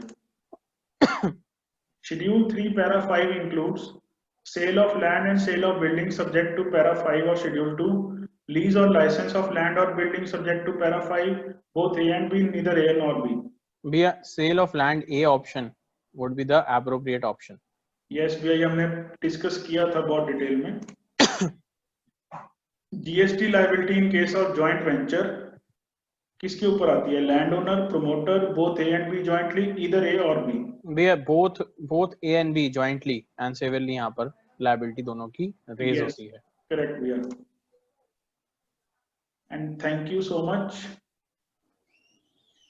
ये हमारे एमसीक्यूज यहाँ खत्म होते हैं।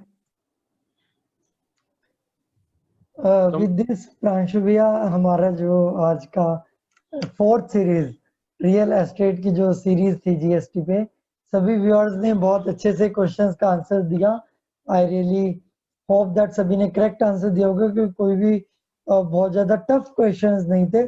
जहाँ पर ट्रिकी क्वेश्चंस थे भी, तो इतनी बार रिवीजन हो चुकी है सीरीज में, इतनी बार हमने उस कॉन्सेप्ट को कहीं ना कहीं 2-3 बार ले चुके हैं, तो वो टफ क्वेश्चन भी बड़े इजी आपको जरूर लग रहे होंगे। तो इसी के साथ हमारे एमसीक्यूज प्लस जो 4 पार्ट्स हम रियल एस्टेट की सीरीज पे लेके आए आपके लिए, हमें कमेंट बॉक्स में जरूर बताइएगा कि क्या क्या फीडबैक है। और ये एंड नहीं है, this is not the end. हम अभी भी कोई भी अमेंडमेंट आएगी रियल एस्टेट में, कोई भी फर्दर रिसर्च आती है, तो हम स्मॉल वीडियोस के थ्रू आपके पास जरूर हम अपने व्यूज को पहुंचाएंगे। नव्या भैया की मदद से, प्रांशु भैया के कोऑर्डिनेशन से हम जरूर से जरूर व्यूअर्स तक ये कंटेंट पहुंचाते रहेंगे। और last but not the list, सभी स्टडी मटेरियल जो भी हमने चारों सीरीज में यूज किया है वो डिस्क्रिप्शन बॉक्स में फोल्डर में आपको अवेलेबल है। चाहे वो नोटिफिकेशंस हो, चाहे वो रूल्स हो, कुछ भी हो, वो आपके लिए अवेलेबल है डिस्क्रिप्शन बॉक्स में। तो again very heartful thank to all the viewers, my co speaker Pranshu Pasricha ji, and of course the founder of इट्रा नव्या मल्होत्रा जी, जिन्होंने बड़े एफर्ट्स लगाए इस सीरीज को बनाने में, इसकी थीम को डिजाइन करने में। और हमारे जो सीनियर्स रहे हैं विकास बनका जी और डीएस अग्रवाल जी, जिन्होंने हमारी बड़ी मदद की है इस रियल एस्टेट की सीरीज को फॉर्म करने में और एनालाइज करने में, रिसर्च करने में। हम उनका भी दिल से शुक्रिया करना चाहेंगे। और again thanks to all the viewers. Over to you Navya भैया, ओवर टू यू। भैया मैं ये बोलना चाहूंगा कि आप दोनों ने जो एफर्ट किया है वो, जैसे कि ताजमहल को बनने में इतने साल लगे और उसके बाद ऐसा अजूबा निकला जिसका कोई सब्स्टिट्यूट, कोई रिप्लेसमेंट, कोई ऑल्टरनेटिव नहीं है, वैसा ही ताजमहल जैसा अजूबा, ये 4 सीरीज जो आपने निकाली वो है, और ये हमारे लिए एक सीख के साथ है भैया कि आज हमने ये आप दोनों से सीखा भी है कि आप अगर किसी चीज में लग जाओ तो असली में भैया जो हमने सुना है कायनात उसको मिलाने में लग जाती है। आप दोनों ने हमारे को रियल एस्टेट के प्रोविजन से रूबरू कराया, और हमारी जो कायनात थी वो थी शिवा और प्रांशु। उसने एक कोई भी ऐसा एफर्ट नहीं छोड़ा कि हमें ये कॉन्सेप्ट कभी समझना है। और मुझे लगता है भैया, शिवा भैया, प्रांशु भैया, आप दोनों का कॉन्टैक्ट डिटेल्स भी मैं नीचे डिस्क्रिप्शन बॉक्स में आप लोगों की परमिशन से लिखना चाहूंगा, so that anyone throughout across the globe, if they want to connect to the jewels gem of ITRA, they can connect them directly, because भैया आप लोगों ने हमें यहाँ तक कि प्रोविजन से रूबरू नहीं कराया, हमें प्रोविजंस के कॉन्सेप्ट से, फंडामेंटल से, उसकी नींव से, उसकी सारी इंटीग्रेसी से, उससे हमें रूबरू करा के हमारे को अपडेट किया। कहीं ना कहीं हम फंडामेंटली माइट भी इस चेन को ना बिल्ड कर पाते, आपने उसको पिरो के उनको इकट्ठा हमारे साथ रखा, एक बुके ऑफ फ्लावर्स हमारे लिए रखा। वो हमारे लिए एक बहुत बड़ी ब्लेसिंग है, कृपा है आप दोनों की। और मैं ये बोलूंगा कि it is not individual effort भैया, मैं तो कहूंगा कि हमारा ग्रुप जो भी हम सब ने बनाया हुआ है मिलके, वो सिर्फ आप लोगों ने पढ़ा होगा भैया, रामायण हम सब ने देखी है, वो राम राम लिखे हुए जो पत्थर जिन्होंने एक पार से दूसरा पार पहुंचाया था राम जी को, हम तो सिर्फ वो माध्यम है। आप राम लक्ष्मण हो भैया, उस पत्थर पे चल के उस डेस्टिनेशन पे पहुंच के इस रामायण को कंप्लीट किया आपने। Thank you so much both of you. Pranshu भैया, मैं आपसे भी रिक्वेस्ट करूंगा 10 सेकंड 15 सेकंड प्लीज व्यूअर्स को एड्रेस करो और अपना एक्सपीरियंस शेयर करो कि कैसे आप लोगों ने दोनों ने इतनी मेहनत कैसे की, पढ़ाई कैसे की, क्या डिफिकल्टीज आई, क्या हार्डशिप्स आई, क्या चैलेंजेस आए। आप प्लीज सबके लिए इंस्पिरेशन और मोटिवेशन के साथ इस वीडियो को क्लोज करेंगे भैया। उसके बाद मुझे ये पता है कि हैंडबुक लॉन्च हो जाएगी, वो भी व्यूअर्स तक पहुंच जाएगी। मुझे ये भी पता है कि कोई अमेंडमेंट आएगी, तो आप दोनों बहुत जल्द उसको लोगों तक पहुंचाओगे विद डीप एनालिसिस। तो मैं प्लीज प्रांशु भैया आपसे क्लोजिंग रिमार्क्स के लिए आपकी रिक्वेस्ट करूंगा, आप प्लीज आइए और हम सबको आज इस चीज का मार्गदर्शन कराइए। Yes Navya ji, sure. I want to thank first of all ITRA team and Shiva भैया। शिवा भैया ना होते तो ये सीरीज बनना ही बहुत मुश्किल थी, क्योंकि एक अकेले के लिए यहाँ पे पूरा डिस्कस करना, पूरा नॉलेज करना, पूरा रिसर्च करना बहुत मुश्किल है। It is a team work, तो टीम वर्क बहुत जरूरी है। जैसे 5 उंगलियां लेते हैं तो 5 उंगलियां अलग अलग ले तो एक मुट्ठी नहीं बन सकती। अगर मुट्ठी बन जाए तो कुछ भी उसके हासिल कर सकते हैं। तो ऐसा ही हमने काम किया। जब तक टीम वर्क नहीं होगा तब तक हम बिल्कुल आगे नहीं चल सकते। Team work is very much and too much important to move ahead and to work ahead to establish something, to achieve something. So I want to say that पढ़ते रहो, समझते रहो, रिसर्च करते रहो, पढ़ना नहीं छोड़ना।